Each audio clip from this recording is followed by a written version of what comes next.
Okay, and in color, as they That's say. good. And some people are here. Hello, hello. Oh, I think so. Maybe. Or I unless those can't are from tell. last time. Well, it's been quite a crazy last week, especially in your life, Cam. Oh my God. Yeah. So yeah, we we we. I don't know. I don't know if I can say we, but Ukraine. So Ukraine's at war, and I think we're all gonna be at war very soon. I am. I have. I'm just unfortunately cynical enough that I don't believe this is just a little local invasion from Putin's side. I just don't think. Little baby I think invasion. Little one. no. I think what he wants is to restore his Soviet Union powers. And I don't know if you guys know, but Romania was under Soviet occupation after the Second World War. However, right now Romania is in NATO and in the European Union, so I think there's no chance he can fight NATO. It's just like in terms of power, it's just way bigger than. I don't think he would have much of a chance, although he does kind of have somewhat China on his side. I'm not sure exactly where China stands. They've been very cryptical. Um, but they've been like historically an ally of Russia, so China's pretty big and powerful. So I saw your Instagram about them going to Taiwan or something like today or yeah, I something.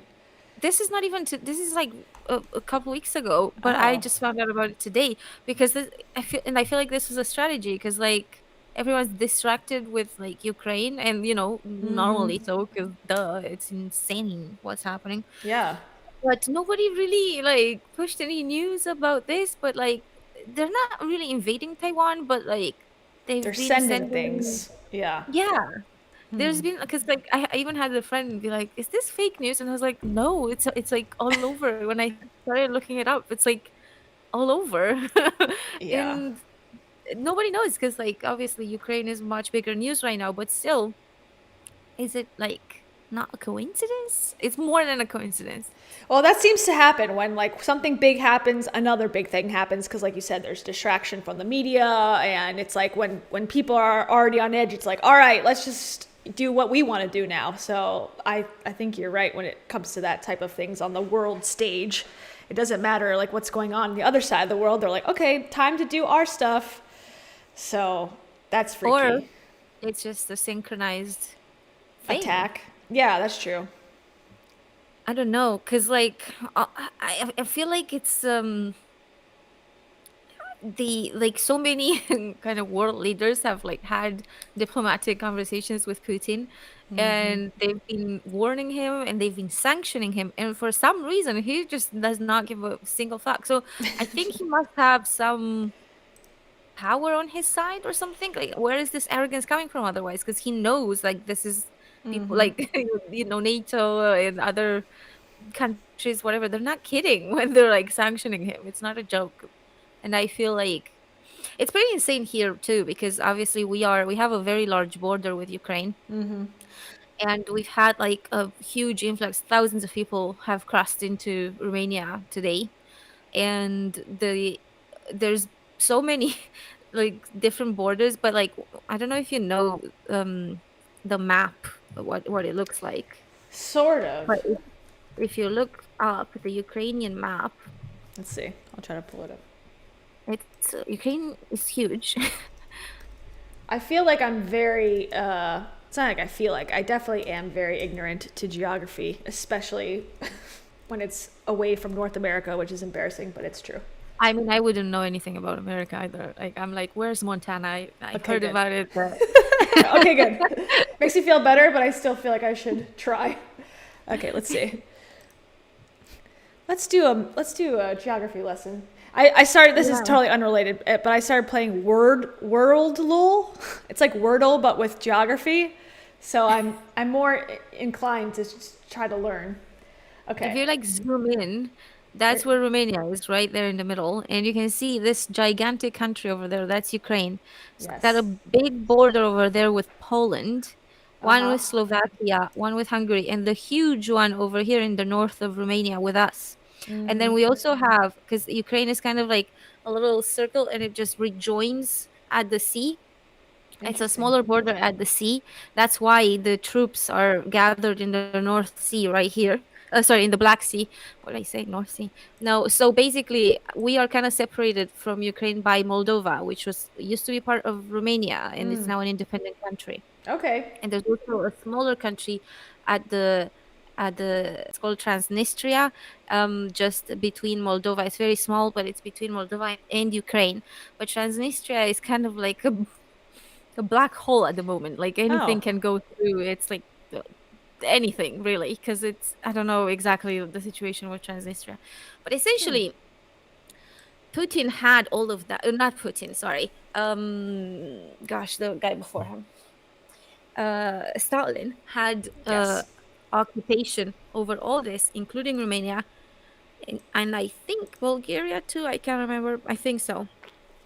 So, well, actually, basically half of Europe was under his occupation. Like Poland, the Czech Republic, like just literally there was a line drawn to the middle of Berlin after the Second War, and east side went to the USSR, and the west side went to the Americans. So The West. yeah, and that's why there's like huge differences in between the east and the west of Europe. So now I think that Putin is trying his best to like recover some of that power they had. So they started with Crimea, obviously, and they're starting now with Ukraine. And unfortunately, I just think he's gonna take it. Like that's just my take, because I just don't I think mean, they they don't can have the defeat it. power. They don't have the manpower at the very basic level, right? I mean, Russia's And they giant compared to Ukraine, at least army and we wise. can't intervene because Oops. I don't think we can intervene unless Putin hits NATO or the European Union. But as of now, he's just contained it to Ukraine. Yeah. The problem is if he does that, if he gets Ukraine, his next target will be Moldova, which is right there. And there's another huge border with Romania. So, and Moldova is way smaller. So if he can take Ukraine, I don't know. Yeah. I don't That's know, a. because Moldova, as far as I know, it's not even in the European Union yet. So I don't think. It's So beautiful. that's very fucking close. Close. And they've been gathering troops in Romania and on the Black Sea, and obviously it's pretty scary at the moment. And I have two colleagues who are in Kiev, and today they were in a meeting with us, and they were like, we have to go because we can hear cannons. So they left their flat and they've been messaging, and they said that they're safe for now, but they've packed their bags, and they're gonna Yikes. stay. They're gonna try to stay overnight, but we don't know what's gonna happen tomorrow. It's very like It's the terrifying. I don't know if you guys are getting many news about this, but like it's awful what we see on TV today. I can't imagine. And even hearing the word cannons, it's like it seems so such a foreign concept to think you going outside there's some, force out there that's could be targeting your apartment or wherever you are. That just seems completely just out of this world possible. But yet here we are in 2022 dealing with They this. essentially surrounded Chernobyl. I don't know if you know about Chernobyl, but this I'm sure that you've heard of it. Like there's been a huge explosion about I saw the 20 HBO years ago. series, which was Yeah. insane. Yeah, that Chernobyl. So the Russians have surrounded it, so they have essentially captured it. That area is very remote. There's very little around it because of the radiation and stuff. There's, I think, like some small villages or whatever, but people don't really live there anymore Yeah. since because it was a very dangerous zone. So lots of people have moved out, except for very small, very rural places. And I think I don't know exactly what his point is in trying to take. Oh, sorry, in trying to take Chernobyl. I wonder if it's just a threat, because obviously there's a lot of power in Chernobyl, but that power is contained. So I wonder if that's just a way to threaten Maybe. Or are they going to use like explosions or something. radioactive? Yeah, they're going to threaten that. That's weird. And someone says that the HBO series on Chernobyl was so wrong. I wonder why. I want the real version to understand it. I know just the basics of Chernobyl, but I know you can tour it, which is interesting that a tourist area would be overtaken Mm. at this point. But I mean, I honestly, my knowledge of this is very limited in all of these conversations. But with Afghanistan, I know when the Taliban was back and they were taking over the territories and the regions, they went really rural first and then started taking over and over bigger and bigger places until they were completely 100% in. I don't know if that's I'm assuming that's a tactic, Yeah. possibly, where you start small and start to recruit the people to feel like it's over, like the citizens. It's like, oh, they Yeah. took this place and this place. They start to lose their morale, and maybe that's what they want. I don't know. Yeah, yeah, of course. And they obviously want to take the entire country. So that's kind of scary, but I'm wondering it's just because Chernobyl, like, it's a dangerous factory essentially. It's a dangerous like storage area for very dangerous elements that have essentially done a lot of damage, and there's still damage now from people who were radiated then. Sure. So um it's it's just I didn't even think about this before until I saw it today, and I was like, "Oh my God, is this is a threat?" He wants to threaten with that because he's spreading misinformation. I don't know if you noticed, like he was saying something about denazifying Ukraine. We were warned on the TV by our um political representatives, like in the EU and stuff. They were like, just he's employing all sorts of tactics, and this is misinformation, disinformation. um he's trying to plant doubt, and it's just like he's not this is some sort of like insane shit he's trying to pull. Like, it's not being, I mean, they do this, they do say there's no there's no laws in war and love, right? So I guess. Yeah, well, the misinformation campaigns, I mean, they are like expert level. They caused issues in this country, in the United States. Russian troll farms, as they call them, where they, would have a building and then would have all these Facebook accounts and be commenting in people's groups and posts and trying to stir some sort of divisiveness. And I mean, I only know what I can see. I don't know the insider information. Obviously, I've never been over on that side of the world, but from what I've seen, it's like they were a big part of starting all of kind of, at least during the election time, 2016, right? Russia was a big player trying to get Donald Trump elected. So I'm sure the misinformation campaigns were probably very well executed, and this might be, I don't know, part of the plan, but the seeds have probably already been sown over the years, I would imagine, for whatever he wants to do Yeah. next. Yeah. Apparently there's also been, so as I'm sure that everybody knows, there is no such thing as freedom of speech in Russia. Um, so protests are not really a thing, but Russians have kind of started to speak out. They do not agree. They don't want this war. Yeah. This is not a war for the people. This is a war for the, I don't know, the oligarchs, whatever. I don't Yeah. even know who profits off of this, to be completely honest, because it's going to be such devastation. I'm not sure if there is anything to profit from. But there's been even people who started protesting in Moscow, and lots of them have been arrested today. I'm sure. So I don't know. It's just it's this is a very dirty move, you Yeah. know.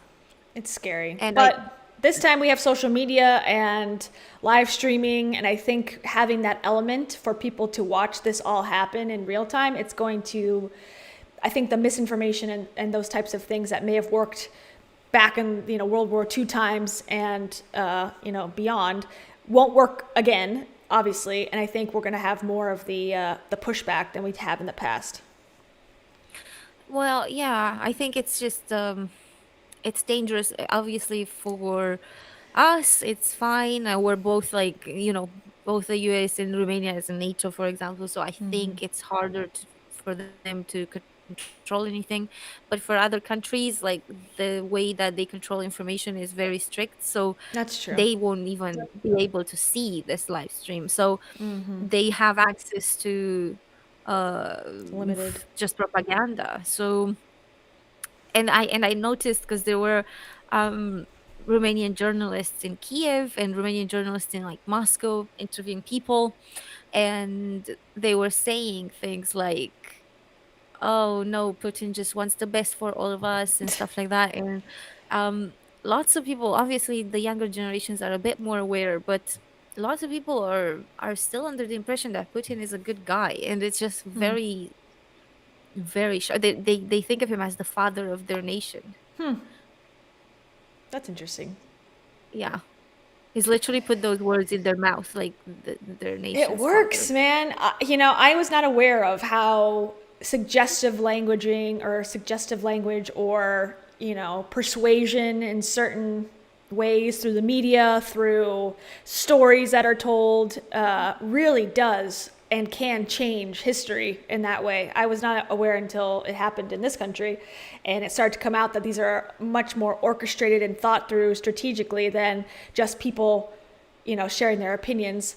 But I think that is a huge part of it. And I think with anything, no matter what, there's always going to be two different perspectives. Like on any topic, you're going to find people, no matter what it is, even the craziest, most insane thing, you'll find probably 50% of people who go, oh my God, that's horrible. And 50% of people who go, well, I get it. Whether they do or not, they want to be on the other side of the argument. So I feel like it's just all more psychology than actually looking at events necessarily on their own, Yeah.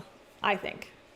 Yeah, and it works because it's not a once thing. It's not something he's done once and done. It's something he's done. I don't even know. Let me just look it up. How long has Putin been president for?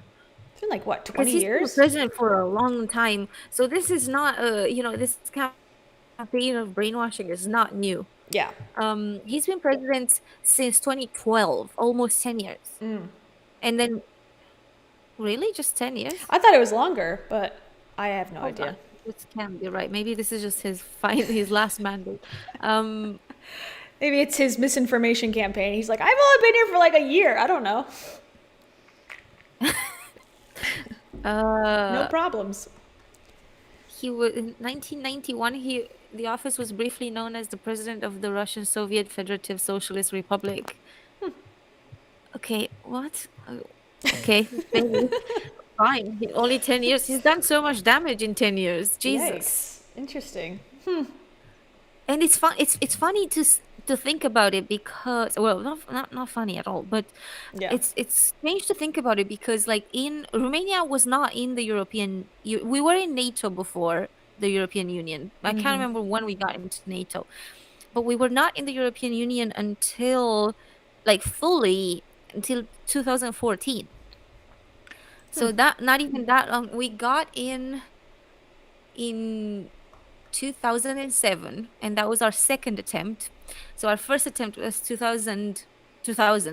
Then we were rejected. We tried again a second time. We got in 2007, but we were not given full rights until 2014. Wow. So it's crazy to think right now because we would have been his next target because Poland is much bigger, so he would have tried, if he gets Ukraine, then Moldova, then it would have been Romania. Yikes. Maybe not because we were in NATO before, I think. But still, like we would have been a lot more vulnerable than we are now. Well, I know the big conversation lately has been, well, before this was kind of in the works, I suppose, was that Ukraine was becoming much more westernized. And is that a good thing or a bad thing? Are they losing their culture of the East and all that? That was something I had heard about and saw, stories about, journalism covered it. And, I'm sure that bothered Putin because, that's his last stronghold, I suppose, to keep, even though he wasn't in control of the land per se, he still has cultural control in that area. So with that all bubbling up, I would imagine that those stories started to piss him off, which is no I think excuse, but no, because he's been, apparently this war has been essentially going on since 2000 for the last 8 years. Apparently that's probably when he took Crimea, isn't it? I think since then he's been, because there's actual, I saw this TikTok and I was just shocked. There's actual torture camps at the borders of Ukraine. The Russians are torturing Ukrainians, literal border, like torture camps in Ukraine right now. This is the 21st century. This is my God. 2022. Jeez. And this is happening, and this has been happening for the last 8 years. This isn't new, but right now I think he's going full force because, well, like, why not? I guess, like, why not take it? It's crazy because, with Crimea and all that, he faced some backlash, like you said, the sanctions and such. But I mean, he was in the White House like 2 years ago here talking to Trump about whatever. So it wasn't that big of a punishment because he was kind of accepted at that time into our country to try to, fix our relations and whatnot. And it really bothered a lot of people who maybe foresaw something like this happening in the future. And now it looks like the United States, it looks stupid for supporting and having him in such a high regarded position in Washington just recently. Yeah. And I wonder to what extent, I wonder to what extent these sanctions will function, because he does not care. Oops. Sorry. You're good. Well, speaking of Ukraine, and well, first of all, please be safe. If you need to go, everyone will understand and we'll figure it out. And as this progresses, please, you're very, very close to all that happening. So it scares me that you're there, but I think you'll be okay, hopefully.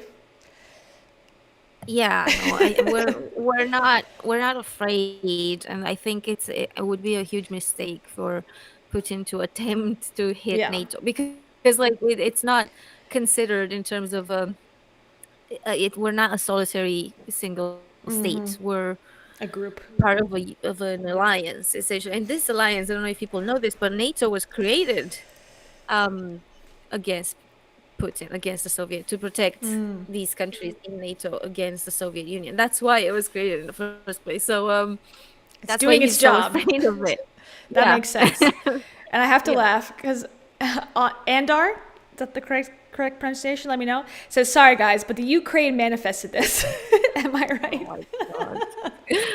Where's Rachel Hollis to help solve this world crisis? I know. We need her. Oh, but no, it only works when it makes her money. Yes, of course. Thing. But you know who else, and this is a perfect transition, you know who else has a comment on Ukraine?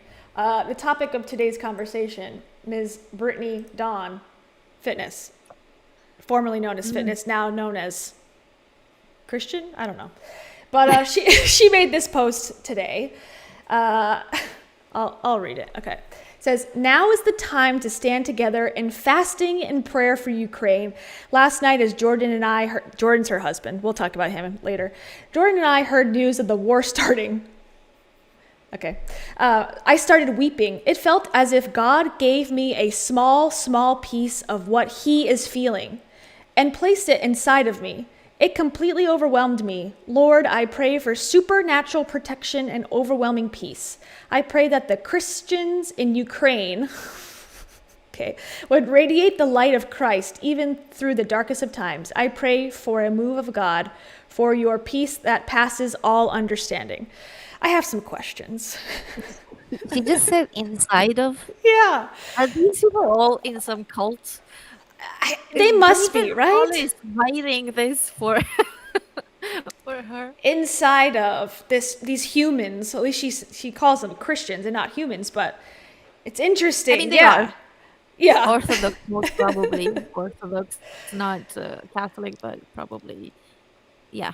Yeah, I think Ukraine, Russia, Romania were Orthodox countries. That's interesting. Well, I know influencers are usually self-centered, but to make a post like this and to make it about yourself is just So Yeah. insane to me. I mean, it's so typical now that I'm not surprised, but like, you're posting a picture about Ukraine and it's like, well, God put it on my heart. It's like, what? Doesn't God have other things Feel to like worry about right she now? said, like, to feel what he feels. First of Yeah. all, who said God is a he? um, God is a excuse me. woman. Yeah. Yeah. Well, she would disagree. Brittany Dawn disagrees. God is definitely male in her world. She's very much into the serve the male gender in all Maybe ways. she should like sell these people of Ukraine some of her products, to help Yeah. them through the crisis. Yeah, personalized Ukrainian war Diets. get through the war plan boot They camp. get to the war diet plan with Brittany Dawn. Only $69 and 420 cents. I don't know. Yeah. And they can pay by credit, obviously, because they, Obviously. they struggle right now with the banks and they might not have cash available because war. So PayPal? I'm sure she can make a payment plan of sorts where they can pay with interest later, That's you know? good. Yeah. I like it. And Yeah. she really understands what's going on, so she can really personalize it to their Yeah, needs specifically, because that's what she's of good course. at. Yeah. So, did you But she's know? gonna do it from the States. She won't. Yeah, she ain't leaving Texas. She ain't leaving Texas because I don't know if she can because she's being sued by the state of Texas, so she may have to stay until this court case is over. I don't know for sure if that's the rule, but sometimes you have to stay in the country at least if you're facing litigation. So, okay, where do you want to start? Do you want to kind of give a background of the basics of who Brittany Dawn is for someone watching that's like, I don't know who this person is? Oh, she's so pretty.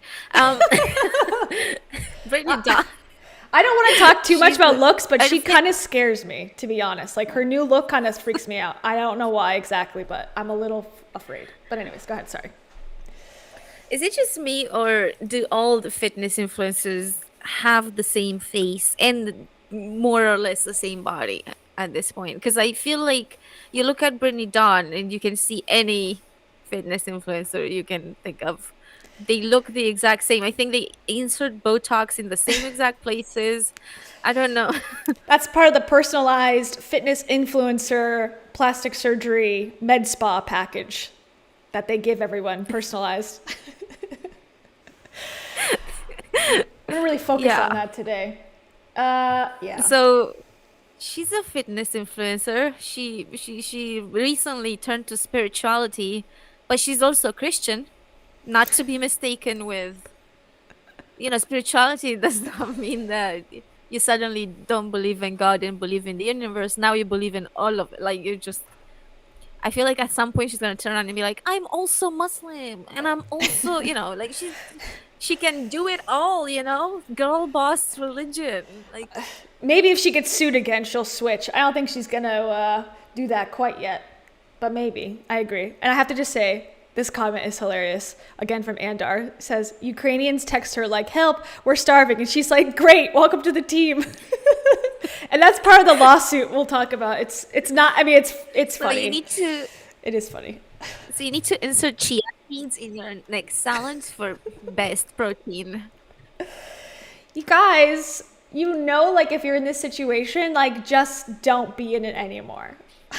Yeah, no, just dissociate and think that you're like on the seaside somewhere and the breeze and they're like, is this the breeze of the war? It's like, no. You just You're on the ignore the beach. big alarms that tell you to get out of the country and that screaming and the cannons. Ignore all that nonsense noise.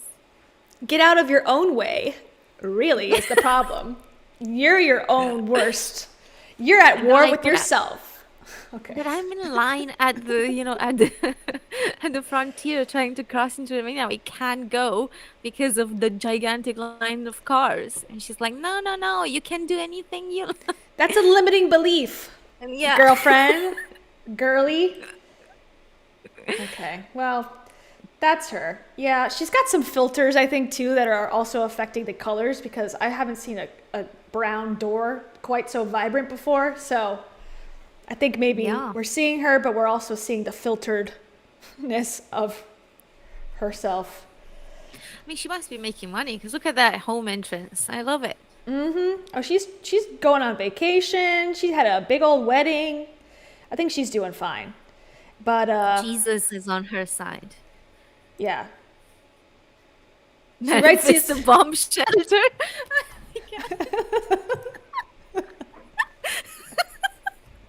I mean, it's funny, but can It's so we, like, funny. please? That would be the best way to use manifestation. Oh man. Yeah, It's not even right? funny. It's I like just know. it is. Well, yeah, I shouldn't laugh, but I'm also laughing too because it's like I don't know. Like, how am I? This is like these situations where actual life is happening, like real bad, tragic things are happening, and the influencers are just gone off the internet. They take like a weekend vacation offline because they don't want to have to explain. Like, Stress. It's too stress. They de-stress from yeah, their very stressful oh god, news hearing moment. Um, it's yeah. funny.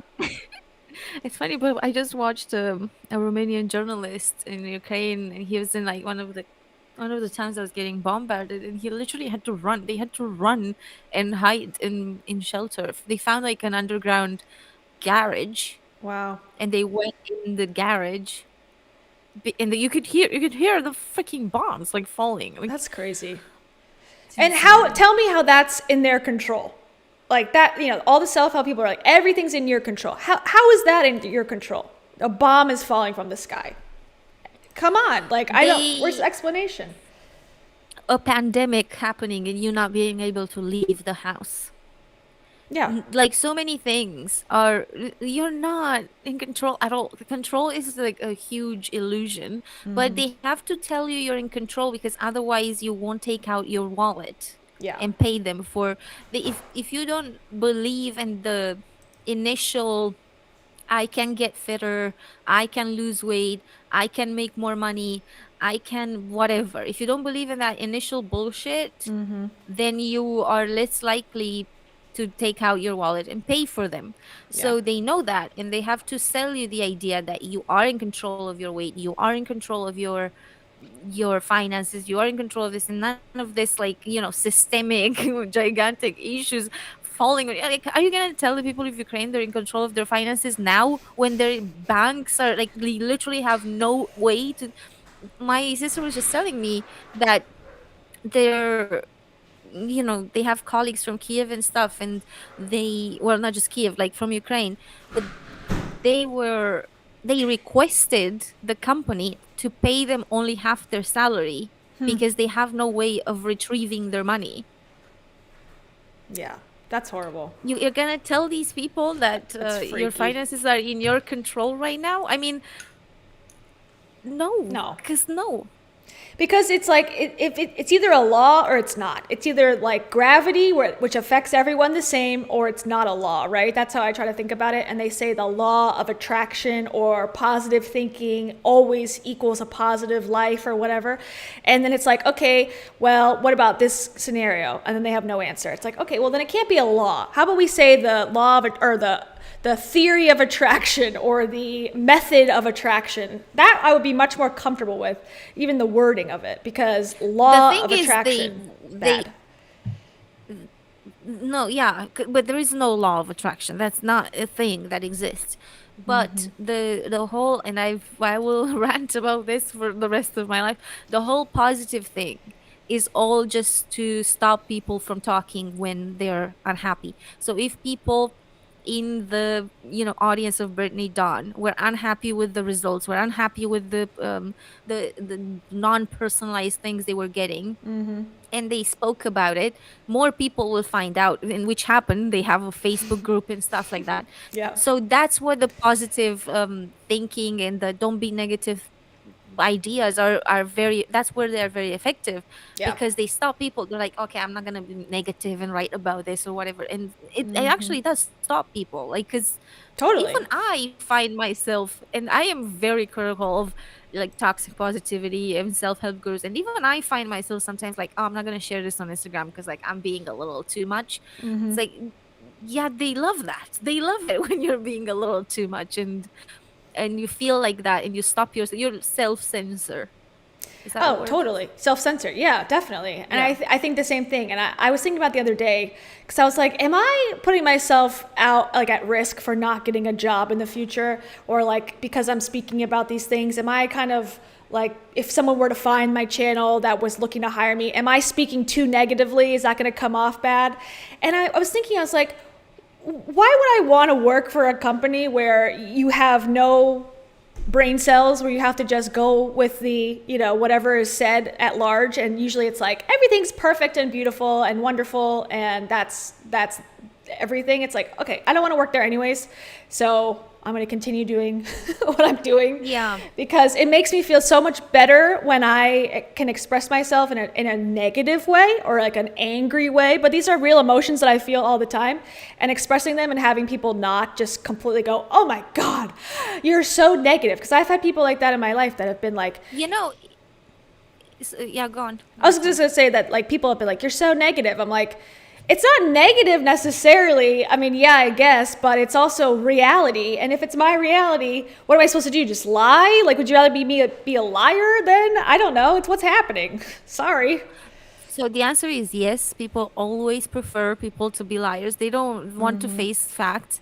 But also, this negative thing is very strange to me because some emotions are branded as negative, but like they are still emotions, like the good ones. Like if you want to brand anger or sadness as negative, fine, brand it as negative, but it's still an uncontrollable emotion, just like happiness and joy is an uncontrollable emotion. It's something that comes up when something happens. When you start laughing, it's not something that yes, you can stop yourself, but it's something that it's instinctual and it just happens. Like you when you get angry, you'll be able to stop yourself from displaying the anger, but it does happen, like it's there. Yeah. And the fact that people brand it as negative is like somewhat telling you to not, that's not okay to feel, but it's not something that you have control over. You will feel it whether you like it or not.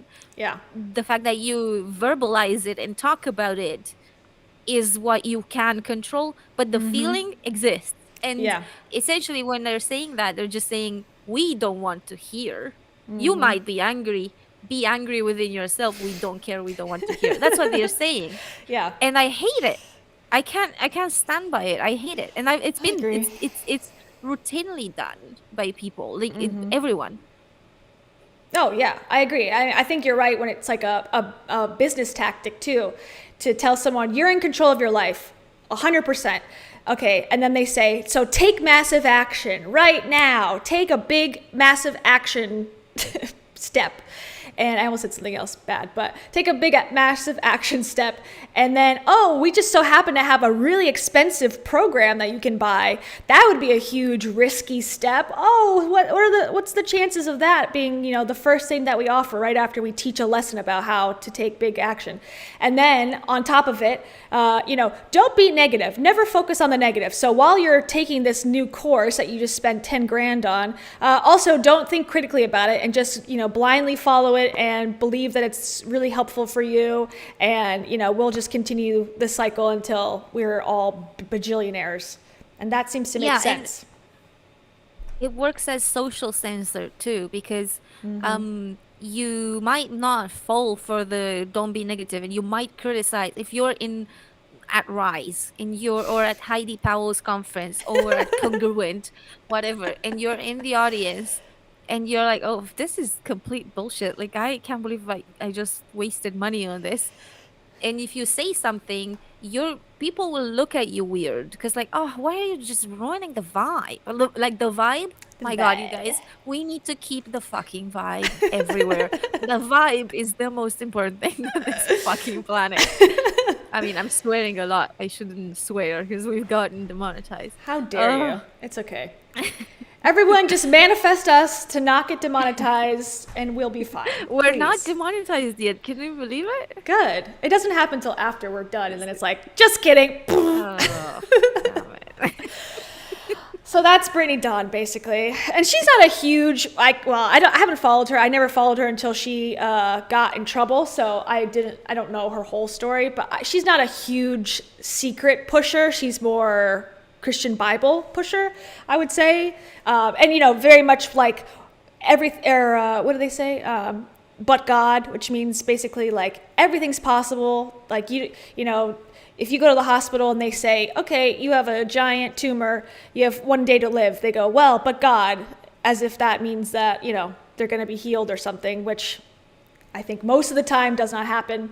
But that's kind of the same idea, but just with a Christian push on it, where it's like, just believe you'll be fine and you'll be fine because God's got your back, as opposed to the universe. So very similar sentiment, but not quite like Rachel Hollis is doing currently. Joe Dispenza, I don't know if you guys have seen the video I made about him. I saw Joe Dispenza has pushed this idea that you can meditate on your body recovering, and within 12 weeks after he had an almost fatal accident that essentially would have left him paralyzed because it impacted his spine, 12 weeks later, after only meditating for 3 hours a day in the hospital, he refused surgery, even though 3 surgeons told him that's very dangerous. No, but he decided, no, I know better. I'm gonna meditate on my spine recovering. So he took it like cell by cell. He would reconstruct his spine. And essentially, it only took him 10 to 12 weeks, and he just walked out. Literally walked. Like he Wow. walked out. Amazing. Can't Yeah. believe it. No, there's no records anywhere at any hospital of such miracle. But he swears this happened, and he has books over books over books. He sells himself as a neuroscientist. He's a chiropractor. So yeah, this belief thing is a very Dangerous thing. it's very for a business idea, excellent. It's like you have to have a product. For You know what scams, I mean? amazing. Amazing. If you guys want to start a scam, just go for the belief thing, like, because there's no need to like create a, if you're an artist, or you have to draw, like that's manual labor. If you're like a writer, you have to write a book. If you're, you know what I mean, like you always have a product. If you want to, like, like Brittany has done, make personalized things for personalized fitness plans, personalized with quotation marks, then you have to make the personalized things, and when you don't, you get sued by the Texas state. So but if you go with belief, like who can blame you? Like you believed very hard. I agree. You believed, I shall receive. That is the law of reality. I don't know. Well, and this is something that we'll kind of talk about as we go through, but we were talking off camera about how Brittany Dawn reminds me of a younger version of Heidi Powell in a lot of ways, both in looks, I think, the blonde and the kind of same aesthetic, but also in the way that they sell fitness content and sell, some of their stuff online. However, I think Heidi has learned from Brittany's mistake and has kept it so vague when she's offering something, that like her event coming up in April, that you can't say that you were promised something and then didn't receive it if you don't promise anything. If you just say like, you'll have a good time, like it's like, oh, okay, well, yeah, I guess I had a good time, I suppose. Like, I didn't eat for 3 days and I had to sleep outside, but yeah, I guess it was a good time.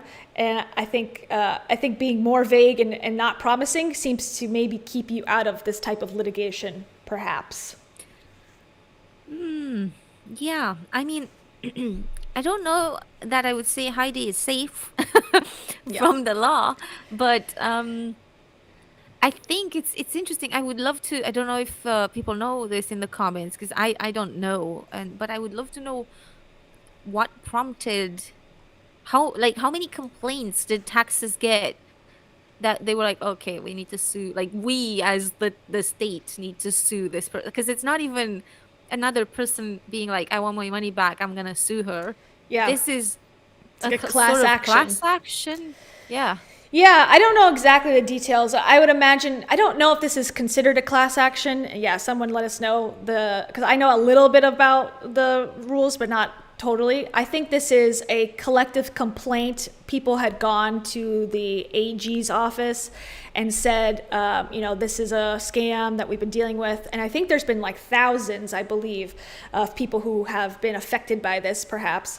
And, thousands of people with hundreds of dollars at stake, adding up to a fairly significant amount of money for Brittany Dawn. And they have decided to take action for the victims. And this is a criminal case. I mean, she's going to have to pay. Well, let me not say that. I believe this is a criminal case where she could have to pay fines and things and possibly serve time, maybe. But don't quote me on that. It says their judicial district. Yeah. What does judicial mean? Judicial is like the courts. So it's anything that's going through the court system. So this would be the state court. So it's the state of Texas is bringing this suit against Brittany Dawn Davis and Brittany Dawn Fitness LLC, which is the same entity because she's the sole proprietor. Do you guys in the States get also that separation like it was in Scotland between civil and... Yeah. I don't know what else the Criminal. other one was. Criminal. Okay, that's what you mean. Interesting.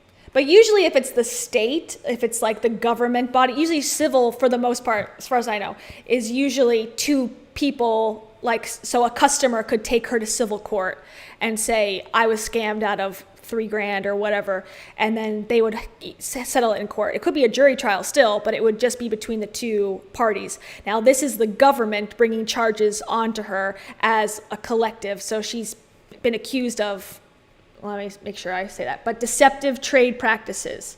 So basically, they're accusing her of violating a law, the Texas Deceptive Trade Practices Consumer Protection Act, and that's what they're accusing her of. So I believe that's a crime. Now, I don't think she's going to serve jail time, but sorry. I had an encounter with the consumer protection body here in Romania because before moving here, I bought some plane tickets from Blue Air. Oh. Which is, oh my God, are Blue Air going to come after me for this? This is not a secret, by the way. I am free to talk about my own experience. You didn't sign an NDA, you're good. No. Basically, I bought some tickets from Blue Air. Then this was March, I would say. Obviously, pandemic time. Sure. Canceled my ticket, but they were like, oh, we've canceled the flight, and then I could reschedule the flight. So I rescheduled the flight and purchased like more things on top of it because, like, they always offer like buy this and buy that, so the ticket increased in price. Sure. And then this happened like maybe 3 times. So this was during the pandemic. So obviously you'd think if they know they're not gonna fly, they're not gonna allow you to keep buying things on their website and to keep buying flights, but they just did. They just allowed people to buy flights even though they were not flying. So great. Basically I emailed them, no answer. And then I emailed them again, no answer. I tried to phone. I think their customer service was like not working anymore. Every time I tried to phone, there's like, that robot, it's like just takes you to a black hole and you can never call back reach an tomorrow. agent. Yeah. And after just a few, it became like, I was like, this is like 7 months later. What the fuck? I want my money back.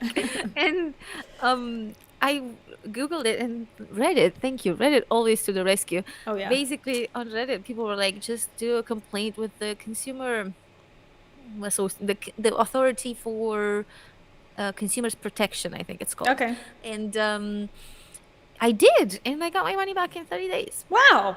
So you guys, if something happens and you don't get refunded, there are bodies like this for consumer protection that you can actually raise a complaint with, and they will take it with the person not refunding you. And not only that, but Blue Air got not suspended, but they got like a sort of fine for this. And I'm assuming I'm not the only person who did this, so Sure. there will be a lot That's of awesome. fines that they got.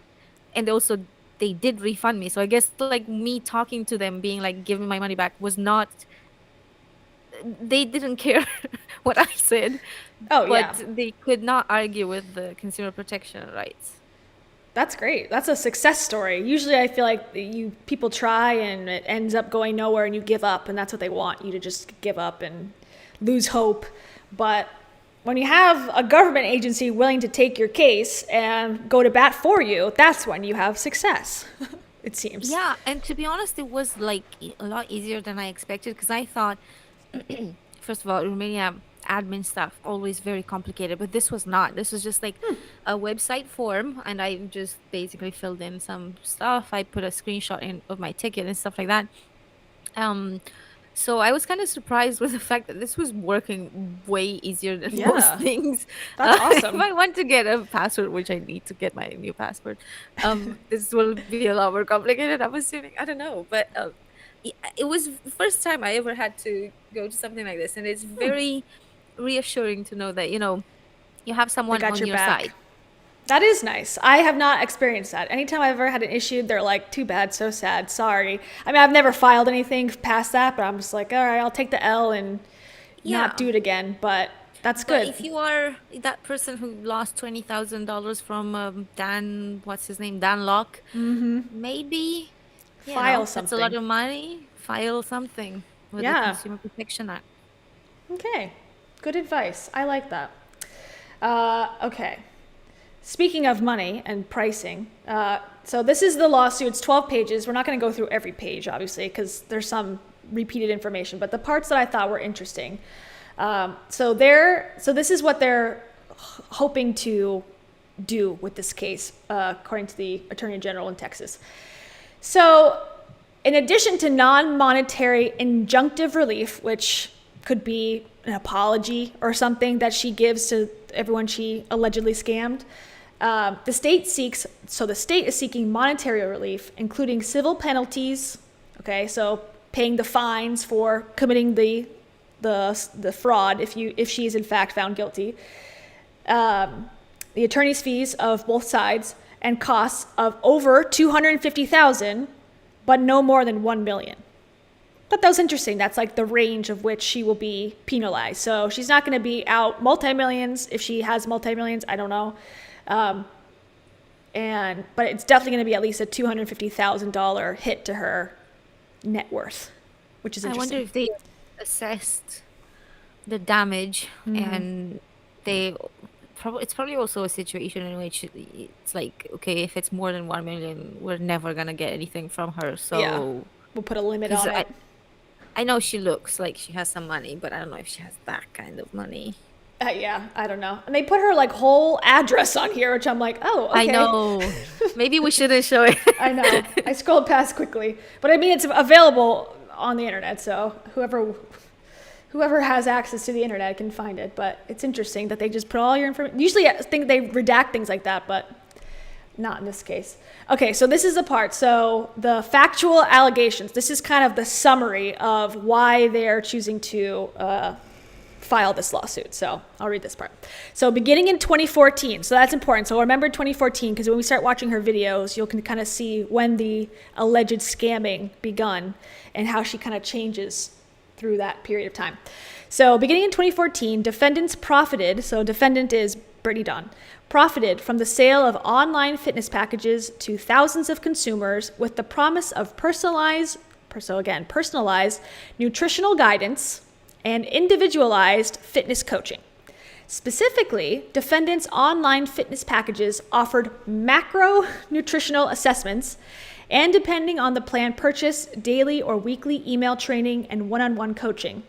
Defendants' online nutrition and fitness packages range from $92 for a one-time macro consultation to $300 for 3 months of personalized macros, trainings, and coaching. However, the online nutrition and fitness plans delivered to consumers were not individualized. Defendants also failed to provide the promised coaching and check-ins. Defendants largely ignored customer complaints, or if they did respond, offered only partial refunds. And I heard the partial refund was 50%, take it or leave it, for whatever you paid. Wow. Is what they're offering. In 2019, consumers' complaints on social media garnered media attention, prompting defendant Davis, that's Brittany Dawn, to make a video apology posted to YouTube. Defendants promptly took the website down. So she took her website down, she made a YouTube apology, but then she deleted that. And then she made a rebuttal video basically saying that, you know, she was being targeted and that she did the best she could and fuck off, basically. And her website is up now. Her website's back up, but it's now the Christian content. Yeah, and she's offering retreats, so in-person, like Christian-based retreats, which we can read that part too, because you can buy a ticket and there's a bunch of information about how much it costs and like the rules, the law, basically, you know, I guess setting it up that if you complain, too bad, you're legally obligated. I would be really curious just to hear some people in the comments, because I'm not a religious person. I consider myself somewhat of an atheist, although I was brought up as a Christian, as an Orthodox Christian. But Me too. as if someone is a believer, if people believe in religion, how do you find these influencers who are pushing? Because it's not just that they're pushing religion, but in like Brittany Dawn's case, Selling it. she's like, oh, I can't make it as a fitness influencer. Oh no, never mind. I'll just push God now. Like, I feel like this shouldn't fly. Like, again, just based on my knowledge of religion, I feel like it would be one of those 10 sins, right? Like, not being modest about your I don't know. I don't know. Yeah, don't ask me what the deadly sins. It's like sloth and I don't know what else. I don't know, being gay or something. Obviously. Commandment number 2: don't be gay. Don't be gay, guys. Okay. Some of you, including myself, might not have a choice occasionally, but you know, just try your best. Just don't. Yeah, this is her account now. Brittany-dawn.com. Here's her picture. So this is live on the site right now. Wait, this is her website. This is the website you're on? Yeah. 'Cause I'm on a different one.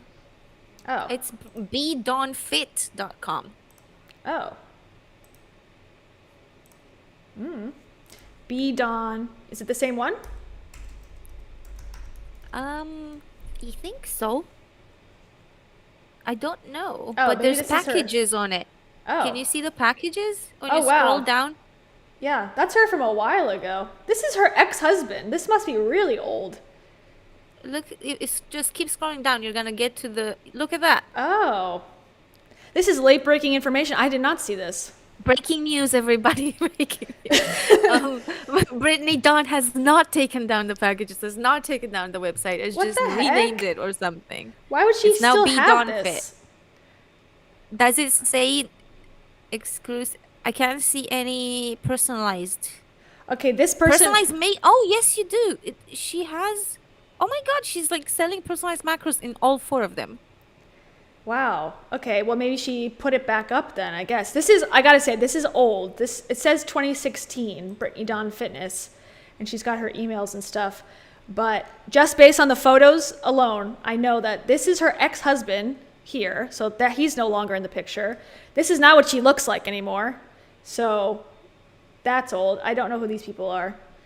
Oh, this is the sister, I guess, of the husband, ex-husband. And that's something too, you know, she doesn't mention that she's divorced. She's very judgmental about, you know, being a sinner and people who sin and what they do and all that, but then she leaves out the fact that she's, you know, been divorced, which is a no-no in the religion. But yeah, let's try to buy... Oh, you can't. That most people who... Sorry, go ahead. Most people that I know who are sort of fanatics about religion, I have found that they're very fanatic about other people doing things, but when they make a mistake themselves, it's totally justifiable. It's totally fine. God doesn't mind. Oh yeah, but it's a lesson. I don't know. I feel like that would be if I was religious, I would be like that. You know, I am totally fine to do fraud, to like adultery, things. Yeah, no problem. God, well, that goes back to the thing that Rachel Hollis says, like, she's a steward, God, or the universe has chosen her to be a steward of money. And therefore, if she's, whatever, that's what she said the other day. Maybe God has chosen her to be a steward of business for some reason. Because people are buying it. That's the thing. If people buy it, that's like the confirmation bias of like, I must be doing the right thing. People are buying it. So she's got No way pretty, Bill thinks she's doing the right thing. No fucking way. She definitely has diehard The New York fans. Times article, like, I don't know. She can't possibly still think that she's doing something right. I don't know. I think maybe she thinks I don't know. Maybe she thinks no matter what she does is right. That's kind of like a thing a lot of people have. Like whatever I choose and whatever I think is right. So therefore, that's kind of like the way I operate in my life. Interesting. And someone said that this is her rebooted 2016 website. So this is the old version before the scams and such. But oh yeah, this is her. Just by the way, I can mention this. She got $21,000 during COVID in PPP loans. That's nice. Yeah, according to ProPublica. So, and she has a job reported one, so she apparently got $20,000 for herself to continue grifting people online. Oh man, why wasn't I a corporation? I was, and I didn't apply because I was like, well, I don't have employees that I have to pay. I guess I'll just cut into my savings. You didn't think enough. Like you should manifest. My limiting belief that I shouldn't commit fraud against the government. Damn it. I'm an idiot. Wow, I can't believe it. And yeah. And then some people are responding to your question, by the way, about religion. Yes, let's see. The Christian audience is going to give you high volume numbers, but also high effort. They're going to demand so much and be so much more critical, and it's far easier to lose them. Yeah, because fair enough, because like people can get very into their rules with religion. And then someone, Rocio says she put it up on February 4th, 2022. How do you know that? Can you tell me how you found that out? And I'll look it up because that's interesting information. And TK says, bruh, y'all about to end her with this discovery. We break news on this channel. I swear. I want to see if we can still buy. That's what I was trying to purchase this. Yeah, let me know. I was clicking on it. So this is the 30-day individualized macro training plan. You can't fill out the form though. The form is a dead link. No, all it does is take you back to the original. Also, I don't see my cart. I've added something to the cart, but there is no cart to be seen. Oh, there's 3 pages of things you can buy. But there's an email address, so maybe I should email her and be like, hey, I want to buy what's in my cart. This does not look like the same woman. No offense, but it does not look like her at all anymore. This looks like a different person. Yeah. I mean, that's all of the Botox and stuff. Yeah. Brittany Dawn Fitness. Okay. Oh, there's wait, I found a cart. No, it says it's empty. I've just added something to my cart. Oh, check out. So it's not working properly. Hold on. Let me see. You have to look it up. It's under shop.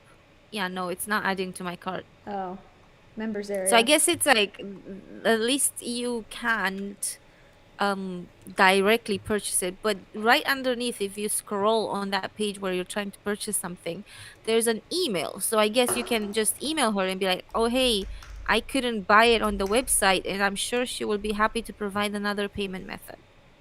There you go. I'm sure she would love to help you out. Yeah. I heard she's really good. Her customer service is like really good, I heard. She's never had an issue before. I'm just kidding. Okay, interesting. So Be Dawn Fit. Okay. So she has that website apparently still up. And someone's in the comments said her ex-husband still may run that account. So that's interesting. But I don't think it's actually, it won't let us pay for anything. So I don't know. Anyways, okay. So this part I think is funny because we were talking about earlier that sometimes court, you have to be really very detailed in explaining everything because, I see her working out in the background. I'm just going to get rid of that. Because the people who are in these courts are usually, or sometimes most likely, at least in the United States, are older and may not know what an influencer is. So goes into some interesting description of an influencer. So Brittany Dawn Davis is an internet influencer and the CEO and face of Brittany Dawn Fitness LLC. Influencers are individuals with large followings on social media. An internet influencer's following is typically in a distinct niche such as lifestyle, fashion, beauty, or physical fitness. Now, Or religion. or spirituality / Yeah. Christianity / I don't know what. What the heck is lifestyle? Please, someone. I've always wondered this. When someone's like, "I'm a It's the lifestyle," vloggers. just like your life, like that's your niche. Yeah. How is it a niche? You living It's your the life. vloggers. The vloggers are doing lifestyle. Basically, Oh, okay. just they take their camera at parties and those annoying people will be like, "Oh my god, are you having fun? Like how fun? How crazy is this party?" The Jake Pauls of the world. They're lifestyle influencers. What up, Mavericks? And I think that they're making a comeback. I think that vlogs are coming back. I'm watching more vlogs now. I don't think I've watched a vlog in my life. I never understood them, and I support them, but I just never understood what I'm watching. I don't know. It's the parasocial relationship working at its finest. Like it's you befriend that person. You know everything about them. I have like Got it. 2 or 3 people that I watch, vloggers, and whenever they post something else, I'm like, what is like Nope. no. I Nope. want to. And so you're literally hanging out with them. I'm like introducing my sister. This is my friend Catherine. She lives This in is Alabama. Shane Dawson, my bestie. He's Yeah, unproblematic. Catherine will come up with merch. I'm like ready to buy. Like Oh, interesting. it's so parasocial based, and it's hard to grow as a Blogger. lifestyle YouTuber unless you're doing crazy things like Jake Paul. But David Dobrik. yeah. But then when you grow, your like fans are your friends, so you're like literally I you have hate much that. more power over. I think what we're doing is stuff. we should really just capitalize on that parasocial thing. We are not Guys, doing that, you guys. We suck at this. you and only you at home watching is all I care about. You. I love you. I love so you so much. This is Rachel's. Oh my god. I love you. I'm rooting for you. And well, I forget the last part. I love you. I'm rooting for you. And good luck. She I had don't know. this video where she was like, hope you fail. Oh my god, I know. I know. Oh, that's boring. Like, yeah, because when you fail, you rise from the ashes. And you know what? It would be lovely not to fucking have to rise from ashes all the time. Just like, Yeah, why is there so much ash in our lives where we're rising from them all the time? It's like, can I just rise from Yeah. my pillow top mattress, please? I'm done Like with the Ukraine? ash. we'll be rising from the ashes someday. But hope. it sucks that there's ashes in the first place. quite Yeah, literally. yeah, exactly. We don't need to have the ashes. We could just avoid that part and live in peace. But here we are, not doing that. Yeah. Okay. All right. So now we've defined what lifestyle is. Thank you. Okay. So Brittany Dawn sold personalized nutrition and fitness plans to consumers via the website Be Dawn Fitness, which we just looked at. She posted photographs of herself in fitness clothing and posted exercise tips, information about nutrition, such as healthy Starbucks hacks and body positive. No, I don't agree with that. Body positive, not at all. And inspirational quotes on her Instagram, Facebook, YouTube channel, Twitter, Pinterest page, and blog, which were all linked back to the bedawnfit.com website for sales. Okay, so interesting.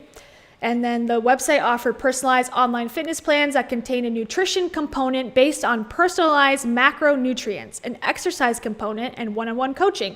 Depending on the length of the plan, consumers paid anywhere from $92 up to $300. The offered plans included the 30-day individualized macros and training and the 90-day individualized macros and training. What do you think about $92? Why that specific amount? What was the thought process there? 92. Between 92 and 300. Interesting. But the self-helpers always say you should end in a 7 or a 9, like 97.9.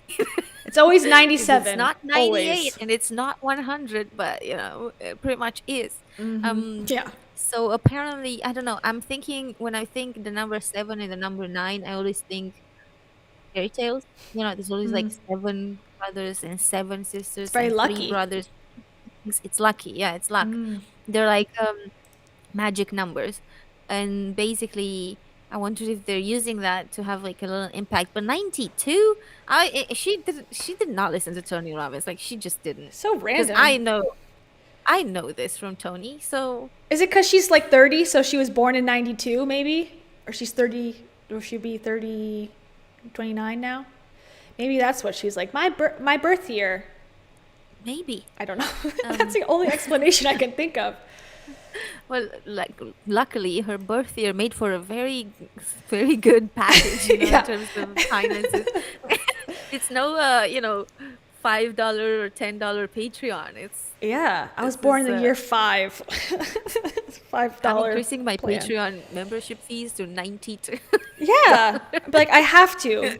It was put on my heart. I have to raise the I was prices. born in 1990, but let's make it 100. Just to Round it up. So God wants you to round up. That's what I heard. yeah, I mean, yeah. Sorry, everybody, if I'm offensive. I'm just reacting to my environment. That's all. Okay, so blah blah blah. We kind of basically just talking about all these different ones. There's Bridal. Okay, wait, no, I have to read this one. This is not funny, but also I laughed out loud reading this earlier. So I'm sorry if it's offensive, but I laughed. Okay. All right, number 15. The BD Fit, so whatever, website also offered a macro consult, which included one recalculation of the consumer's personalized macronutrients after the initial, I'm already laughing, I'm sorry, after the initial assessment.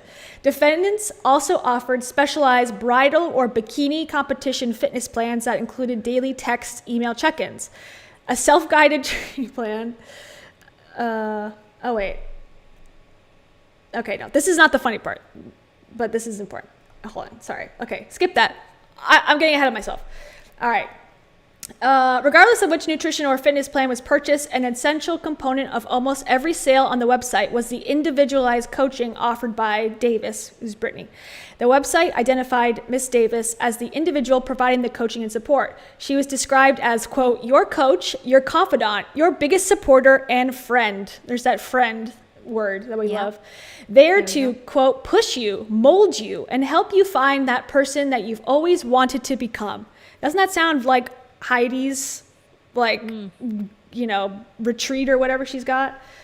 It sounds like exactly came from there. Okay, I'm gonna skip ahead because I've already like ruined the part that I thought was funny. Okay, hold on. Wait, I saw that. That is probably the funny part. That is a funny part, but there's a funnier part. It's also sad, but it's funny. Stand by. It's not funny that she was offering bridal consultation. Like, exactly what does that mean? And why would I need Brittany Dawn? Has don't it know. dawned on Brittany Dawn Yeah.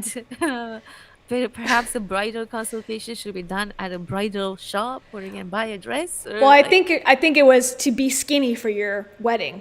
That was I the mean, bridal element. obviously, like you can't ever have a wedding unless you're skinny. Yeah. That's a given. That's the rule. Yeah, they will say no at the altar if you didn't just drop 20 pounds the day before. Totally. I agree. Yeah, you can't eat your wedding cake unless you've sacrificed the last It's year of your life for it. I don't know if you've written your vows yet, but you need to put it in the Unimportant. vows. Unimportant. No, it's probably already in the vows from the Christian priest that is spiritual. That is married. I promise to continue my weight loss as I have started before our wedding day.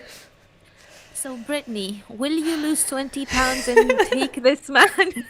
That's the rehearsal dinner. That's what they do at the rehearsal dinner. If you've ever been to a wedding, they actually, confirm that you've lost the weight necessary to get married. Yeah. Okay, so she only lost half of it. Do you promise to lose the other half? Continue before you go on your Continue honeymoon. to lose before this man is allowed to leave you. Yeah. Okay, all right. I'm sorry, I found it. Okay.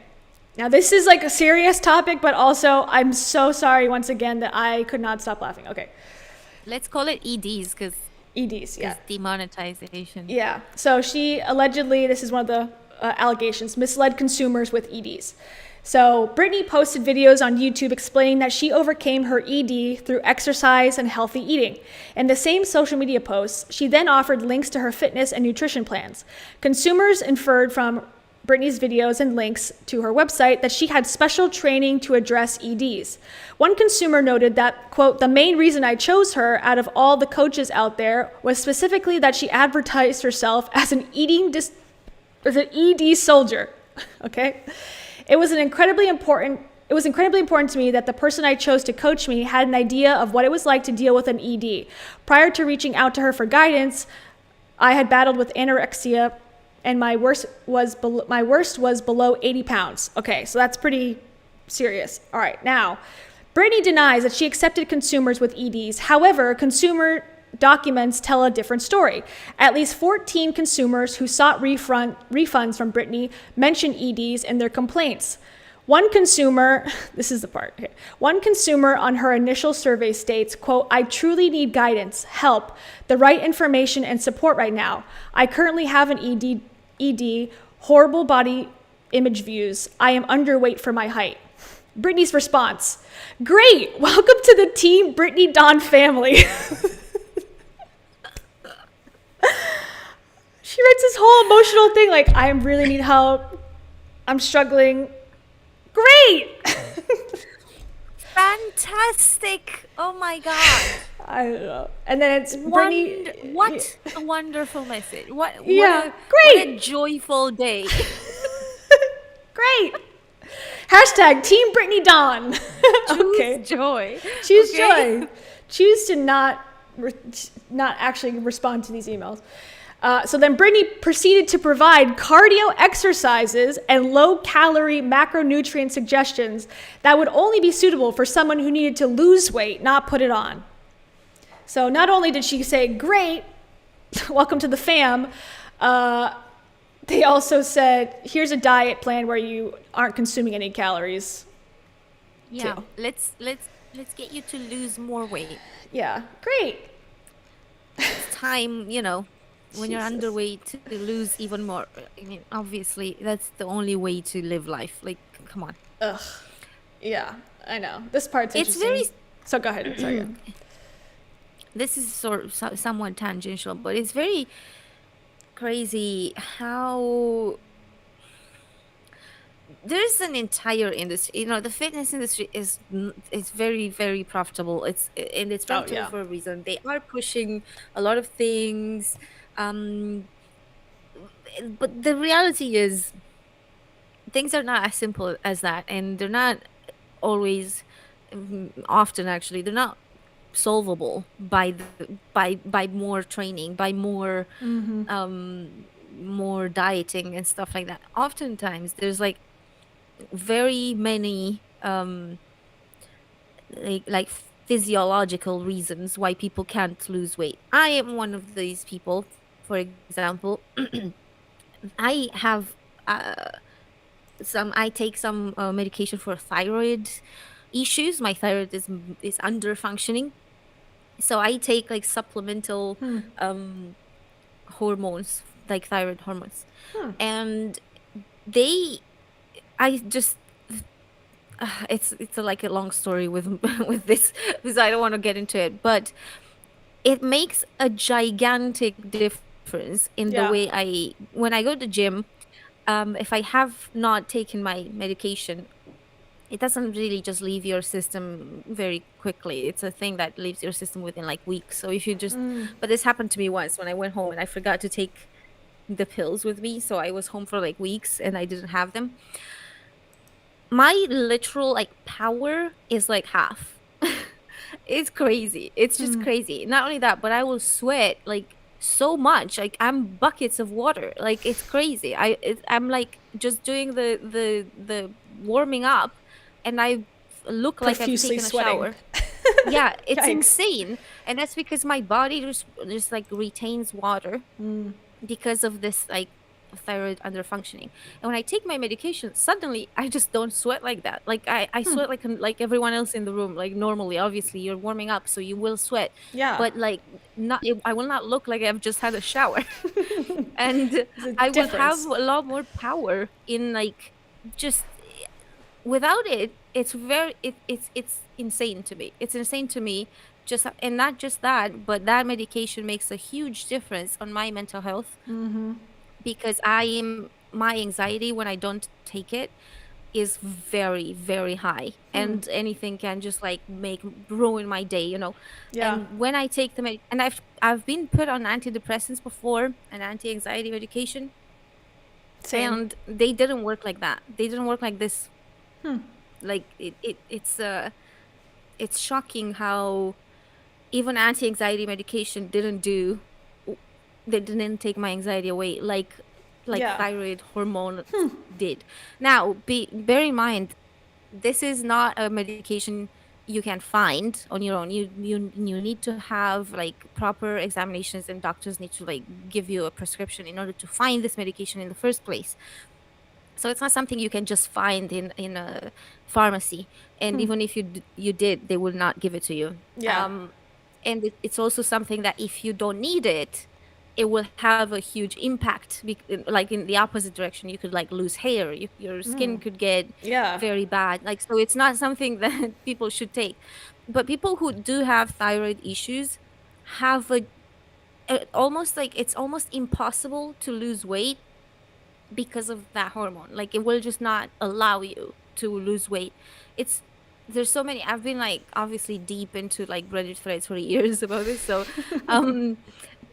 it's crazy. And this is one of the reasons why I just have such a mistrust for the fitness industry, because they don't, like, if you go to them and tell them you have a problem that is physical, or if like this person has an ED, they don't care about that, because like if they were to say and agree with you, I guess they would be like essentially telling you you don't need me. Because like if I go to Yeah. a fitness influencer and I'm like, I have no power, instead of him being like, actually you should see a doctor and maybe have your thyroid checked out, they're not gonna say that. What they're gonna say is like, actually I'm gonna give you a plan, and here's how many protein you should should eat or whatever, and this will work. And then you go back and it's like, this didn't work, oh maybe we'll increase this, and it's a constant thing. They'll keep pushing things on you, but they will never be like, actually maybe you should just consult a different specialist that isn't me, and Yeah. stop paying me. They're not gonna tell you stop paying me. No, never. They'll be like, oh, okay, well, let's try something different because maybe this didn't work for you, but try my more expensive package because that's for really hard cases. And then you keep going up and up the funnel that way. Yeah. And the one thing too with Brittany, you know, she talks, I went through her YouTube videos today, and some of them were like, a lot of them were about her fitness journey.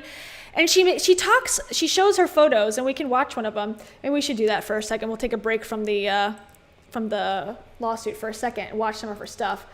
But she'll talk about her fitness journey, and she's like, oh my gosh, like I was so disgusting, and it was, you know, I hated myself, which I'm sure she probably felt that way, but she was like 10 pounds over perfect weight. It wasn't even like she was huge and lost 100 pounds and it was like a big, you know, dramatic transformation. It was like, I lost 15 pounds over the course of 10 years. It's like, This happened with Rachel Hollis too. She did the same thing. Yeah. She lost she was never fat. She had like, she was not as fit as now.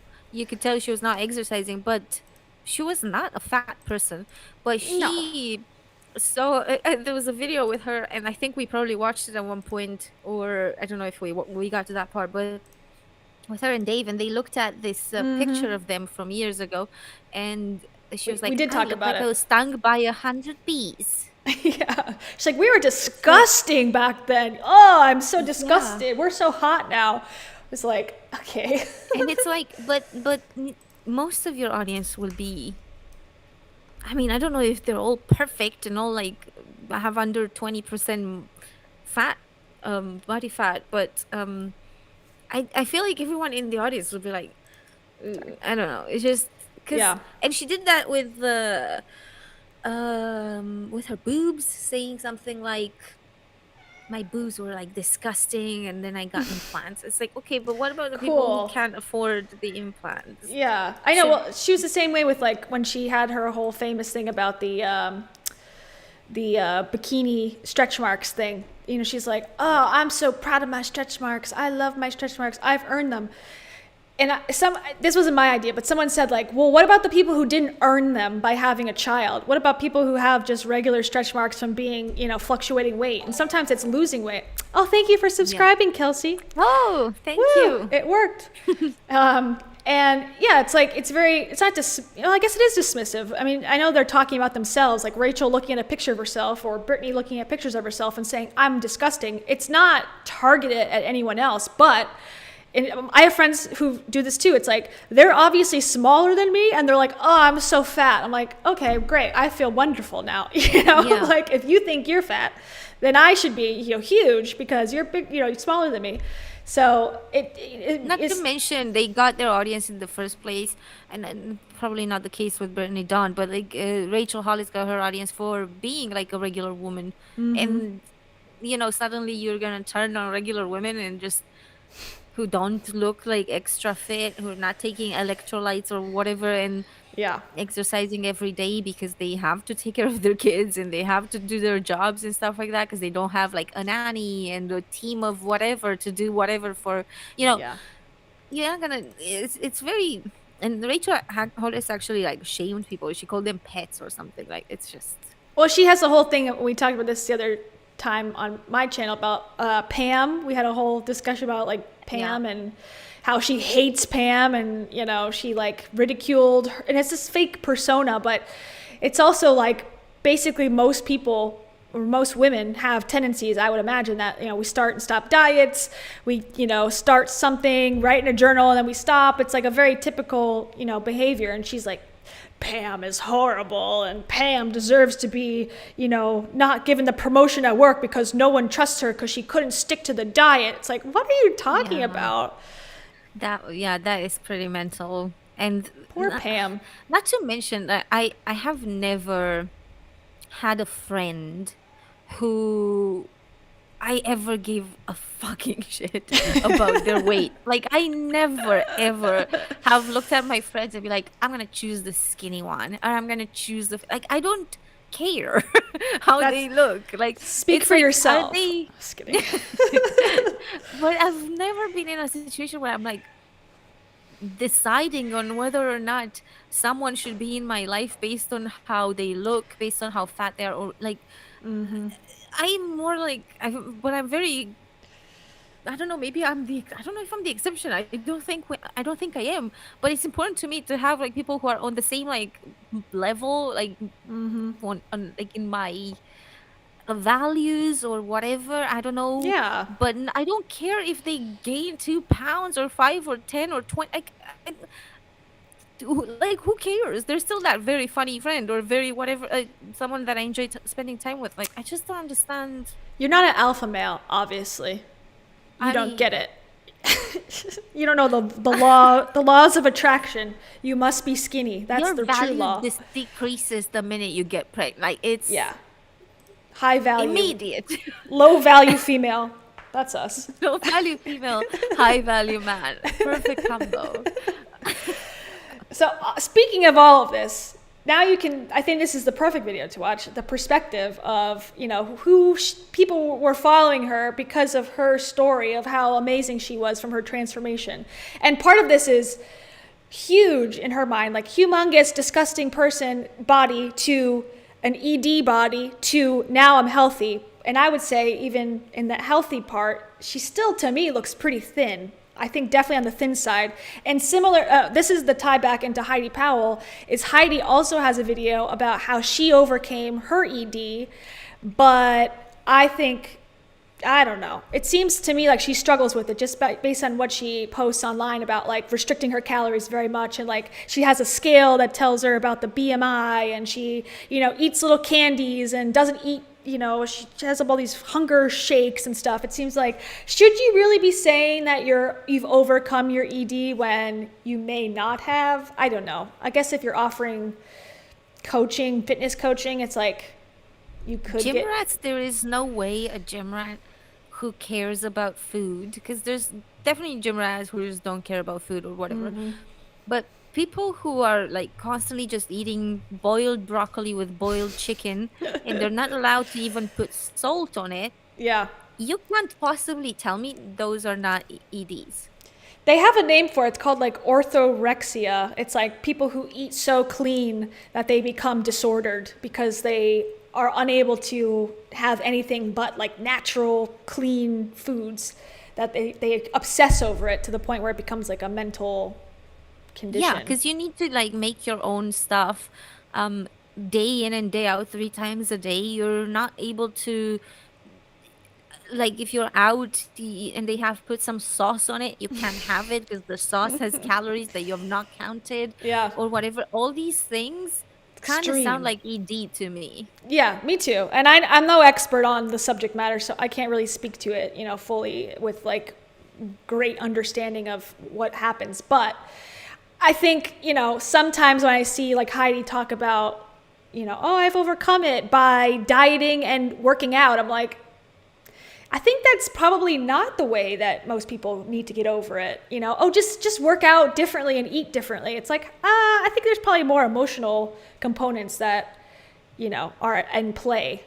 Otherwise, it's going to come back. But what do I know? I don't actually know. It's so exhausting to think about food like that. Oh my I God, think yeah. talk about it. It's exhausting. Like, come on, just chill and eat whatever you want. Yeah. Well, I know that like a lot of it is, it's control. Well, I've heard, I don't know for sure, but I've heard it's like control. Like you feel like you don't have that much control of your life and your things going on, so that you restrict your eating or you control your eating to feel that sense of like security.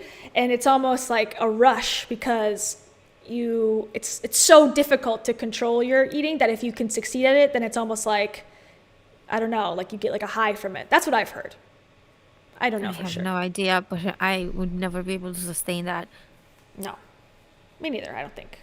Anyways, okay, I'm going to run to the bathroom really quick as well. So I'm going to play this and I'm going to be back shortly. Okay. Hello YouTube, and welcome back to my channel. Today's video is going to be my fitness journey. I took you guys through my morning. I've worked out, I got my groceries, now I can sit down and chit chat. My hair is just, I'm at my wit's end with it. Not at my Britney Spears point yet. For my workout, I just did a spin workout. I think I'm going to lift weights a little bit later today, maybe just do like a garage workout. It's actually nice out. It got really cold for a few days, and so if I'm being honest, I wasn't motivated to go outside and do a workout. But I got my cardio in and I'm feeling good. Babies, wanna go outside? While they're outside, I didn't get a chance to talk about this while I was doing my workout this morning, but this is the Nordic track bike. I'm getting a ton of questions over what bike it is. It is the S22i, so this is the one that's a little more expensive. It has the workout screen, you can take classes, everything. I absolutely love it. Like I said, I usually just do steady state, but you can like choose your classes. This is the workout that I did this morning. I burned about 400 calories. I have nothing bad to say about this bike. It's just been my favorite thing during quarantine. Hair feels like it's 50 shades of blonde right now. You win some, you lose some. I'm waiting for the pups to go to the bathroom in the little front yard. How are you guys handling hair extensions? So any of you guys that have hair extensions, how are you handling it? You guys are so peppy, yeah. That dog right here, this one, I think is the one that her husband shot, I believe. Oh, all right, let's go. Da-da-da-da. oh, so cute. I know. Boo. I'm actually going to take this party upstairs so I can talk to you guys about my fitness journey. All right, you guys, I am setting up this tripod because Like, to me, that looks like on the skinny side. I am so Yeah. excited to share all about my Yeah. fitness journey with you guys. She's It really has been skinny. quite a ride. In fact, most people don't even believe my fitness transformation when they see it. They don't think it's me. They're like, there's no way that's your before photo. There's no way that was you in high school. It was. And it Okay. To me, that looks like normal. I don't know. Yeah. What She's does got she the mean, same though? top, literally the same top on. People don't believe that it's me. Like, okay. I mean, I can see that guess. she looks different now, but I also think that she's done like sort of plastic stuff to her face. Yeah, this is not like The Biggest Loser where they've lost 200 pounds on the show within 6 weeks and it's like, oh my God, like, wow, that's incredible. Or 600-pound life where they don't look recognizable on the show. It's like, what? I don't know. Like, this is not that exciting to me, but. That was you in high school. It was. And it has been the wildest ride of super high highs and super low lows. And I just want to throw this disclaimer out there that everything I am about to share with you is simply what worked for me. It's not advice. It's not a one size fits all. It's not what you should do. I would definitely consult with your doctor before you do. Blah, blah, blah. Okay. Not to mention that she just said that that was in high school. Like, Yeah. you were a teenager. People have growing pains, I guess. You develop a lot in your teenage years from puberty and stuff. Like, it's Yeah. normal to be at a Thinner. certain type of weight, or not even just, sometimes people gain weight or whatever, like, but I don't know if these people buying her course would be high schoolers, and if they are, Hopefully not. gosh, not in high school. Please don't go on a diet in high school. You need to grow, you need to develop. Yeah. I see a lot of people in the comments are asking about the dog, so we can play that video. That video is boring. I agree. I just really had to pee, so I thought maybe there's something would be interesting in it, but that's what she thought. That was the whole thing. She started off so big, which was her in high school, and then now is not as big, I guess. It was her big transformation. Okay, sorry, going back to the dog video.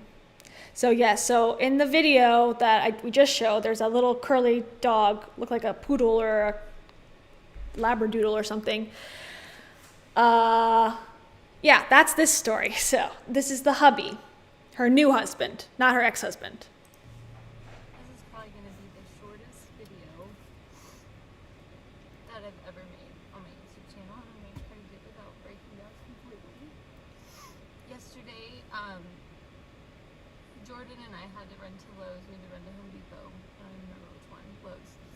And we were just having to run some errands, and I left the pups out because usually they're fine as long as they are not out for, like, you know, throughout the night. And so they never get out. Like, Remington goes adventuring, but the road, running up to the road, has never been an issue for them. And yesterday we came home after we got the stuff we needed at Lowe's, and turned to the corner onto our street, and I thought I saw Brody the closer we got to our driveway, but I was like, that's weird, like, why would he be at no? And then I realized it was Brody, and I realized he wasn't moving, and he wasn't standing, and so I jumped out of the truck, and Jordan didn't even have a chance to realize what was going on, and I just jumped and bailed out of his truck and started running towards Brody, and like, I just wish I could unsee what I had to see. He got hit so hard, and It's interesting too that she says, like, I wish I didn't have to see what I saw, as opposed to I'm so sad for the dog and the pain that he was in. It's about her also. Like, she had to witness something bad, not that the dog had to suffer for her own leaving him out. But this part, it gets worse, where it comes to, like, he shot the dog then too. This is just one. This is the first half. They hit it. They hit the dog with the car. No, I think it was hit because they left the dogs to run in the yard, I guess, and they just ran. I guess they ran out to the street and got hit by someone else. Because I think the thing is hit and run. So whoever hit the dog took off, and they came back turning into their street, and then they saw the dog not moving.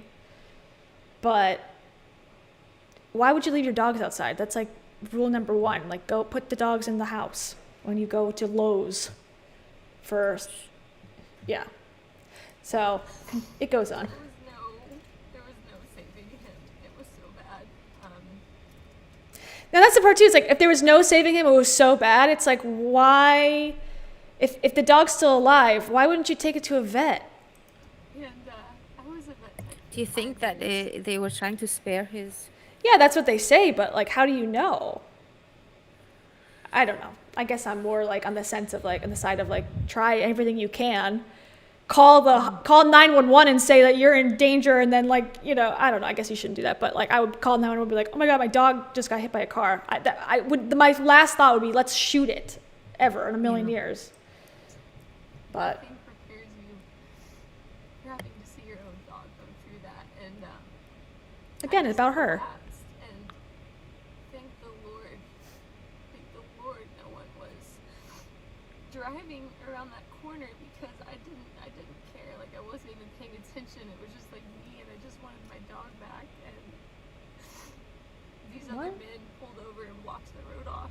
And Jordan chased me. He parked his car and chased me and just grabbed me before I collapsed on the ground. And then took me inside, and I just was broke. This is very weird. Still breathing. And poor Jordan, like, he had to rush me inside while the other two men watched and made sure no one else came. And once I was inside, like, all I heard, I knew what was about to happen. And Jordan, like, all I heard was this truck rev its engine so loud from the bedroom I could hear it, and I know that's when the gunshot went off, and poor Jordan had to do that for Brody so that he wouldn't suffer. And there was no saving him. It was so bad, and I'm just so like angry. Like, I'm so angry how someone could be so cruel. How about you take some responsibility that you left them out? Accidents happen, but I hit and I run, like, no stopping, no anything, and I'm just, that dog was with me through so much. He literally was my... Do you think she did this for views? Probably. I mean, why would you do a video? And it keeps going on. It's like 6 minutes. Like, you know, comments are off, of course. It got 51,000, so it didn't, you know. And she has like the thumbnail. She like created a whole thumbnail for it. Shattered with the dog. Her crying. You can see it right there. Her crying and holding the dog. It's like, I don't know. It's just, it's all gross. First of all, I'm on the side of, if the dog's still breathing, call the emergency vet. Try anything. And then if that doesn't happen, or if they tell him on the phone, like, okay, whatever. But like shooting a dog, I don't know. Maybe I'm too mean or something, but it's weird. Gosh, I mean, it's just she's obviously distressed, and I would imagine that it's a pretty terrible thing to go through. Oh yeah, definitely. I just don't. I mean, okay, so I feel like it's hard to just take a stance, really, because I feel like with vloggers, that's what they do on YouTube. Like, they monetize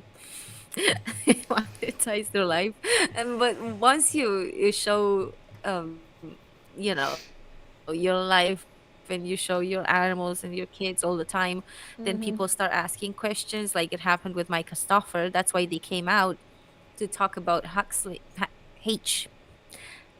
Yes. Sorry, I shouldn't have said the name.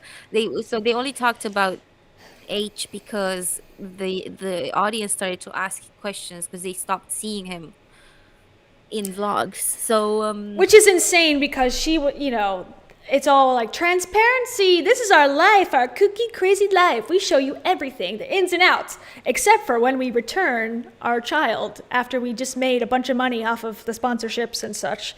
Yeah, that's a crazy story. That's nuts. yeah, it's I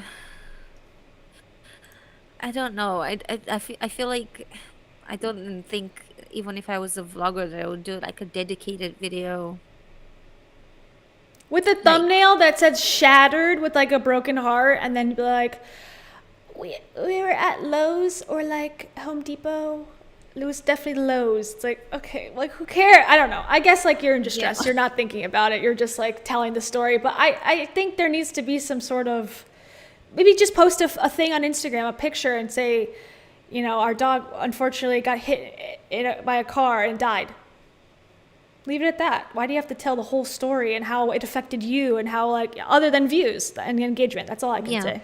It's exciting. Yeah.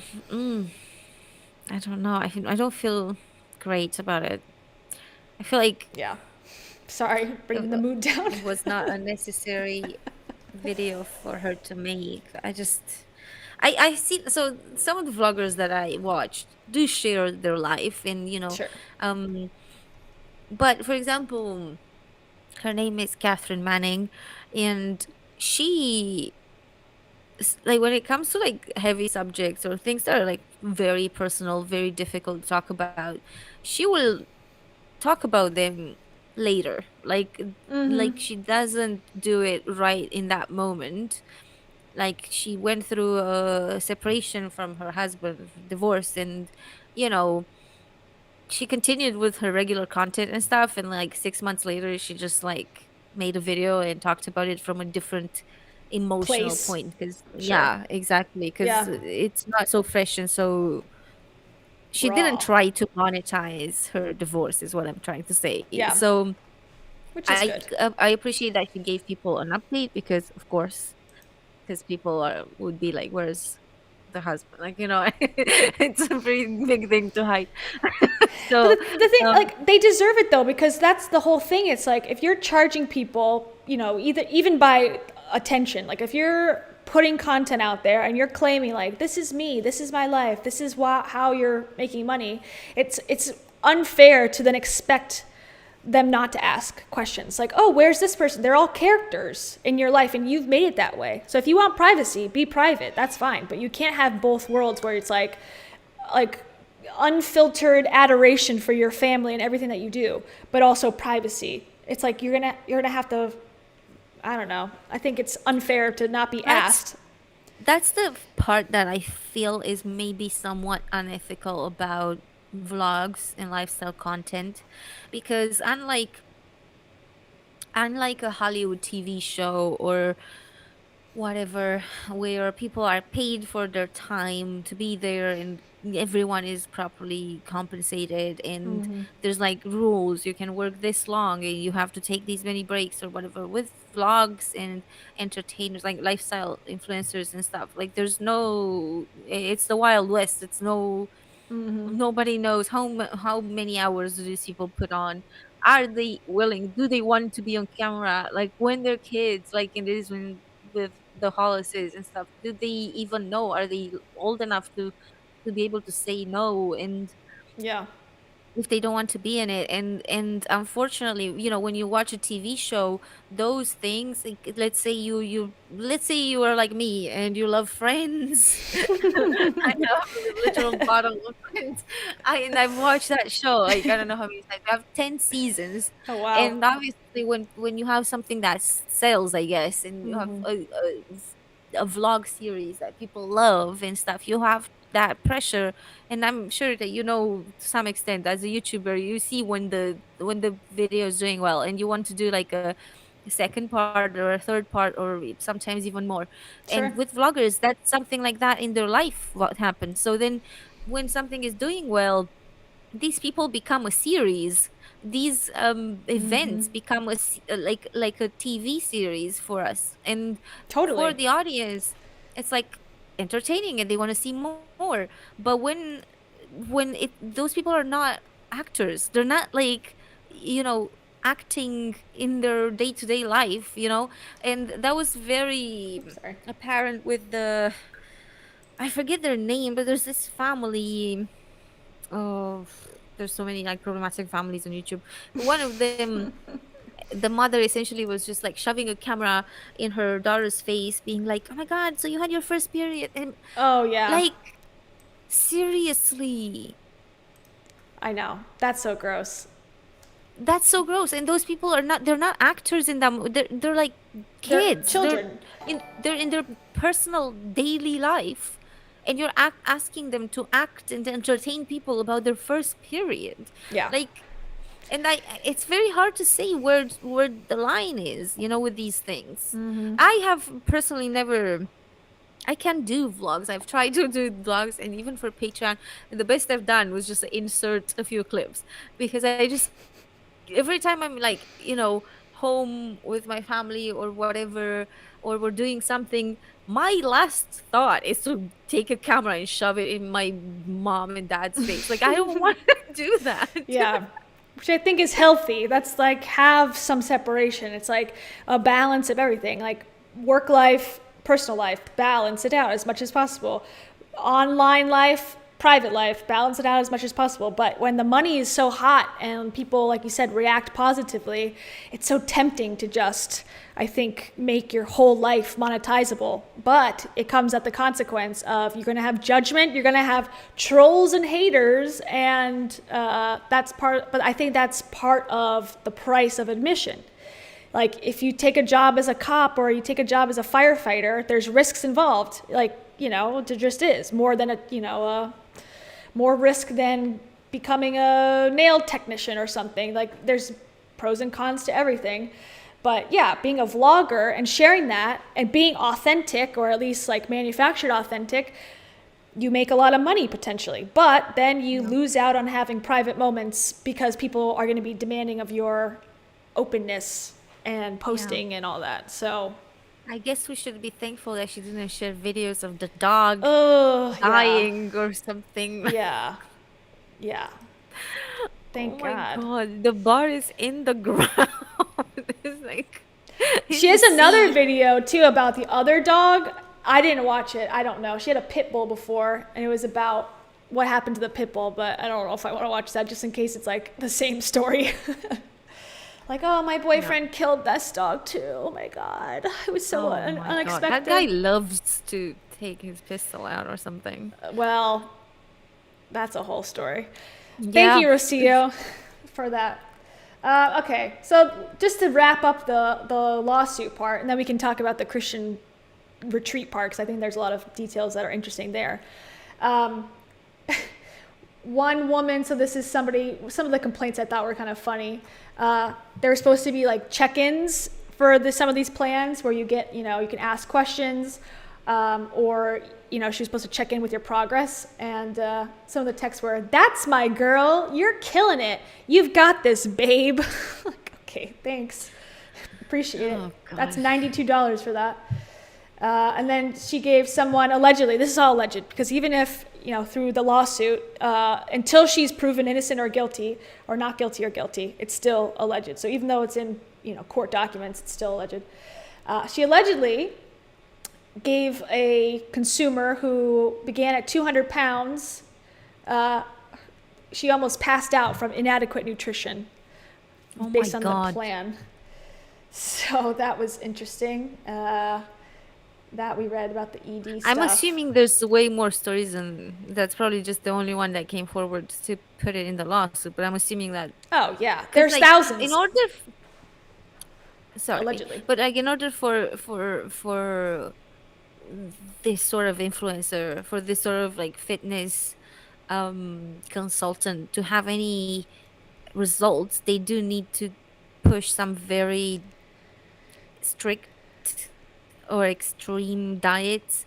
And obviously, because what they want to do, I'm assuming, obviously not all of them, not everyone's the same, but Sure. in Brittany Dawn's case and other people, I'm assuming they want to be like, okay, so you're gonna see results in 2 months, but like it's actually unrealistic to lose weight in a healthy way that fast. Even if you go to the gym, you still, like, people always say this line that you lose weight in the kitchen. Actually, it's you make more abs about what in the you kitchen. eat. Yeah. And I think these plans would be super strict, so that they see results, so that they get those testimonials, so that they get those people to talk about them to other people, so that they get more sales. So Agreed. Yeah, it's in their best interest to make it fast, easy, no hassle, amazing results. It doesn't matter if it lasts, for the testimonial. People don't care. It's like any diet ad. It just shows like day 1, day 30. Wow, amazing. Okay, let me buy this. Yeah, they don't show day 1 day 450 or 775, like that would actually show, okay, is this sustainable, is this not? But that's not the marketing that works, probably. No one wants And to I lose think 5 there's not pounds a enough. year. Sorry. Yeah, that's not really attractive for a 250 pounds package deal. Yeah, exactly. Buy this and you're gonna lose 5 pounds. Like, ooh, no. Yeah. No, so they need to push those ridiculous numbers so that, and those ridiculous numbers come with like ridiculous calorie intake. So that's what I think. And the problem with that is like, and I'm sure everyone knows this at this point, but it's never sustainable. I No. lost some weight when I was in Prague, which would have been I would have been like 22, 23, and I lost a lot of weight, and I was eating nothing. I was like, I had like a boiled egg for breakfast. I had a banana for lunch. Like it was nothing. Yeah. And that's when I was doing that. That's when I realized how much of an impact food has on your mental health, because I was miserable. Yeah. And the minute I was depressed. I was obviously no energy. Like I was constantly like having to sit Starving. down or be in bed. Yeah. And Literally. when I would eat, I would suddenly be a bit more joyful, like a bit more like whatever. And then I started to realize just Like, that, oh. food is not just this thing, it's necessary. Like you need it for, and not only that, but I don't want to even think how damaging that would have been had I continued for like years to do that, because Yeah. you can lose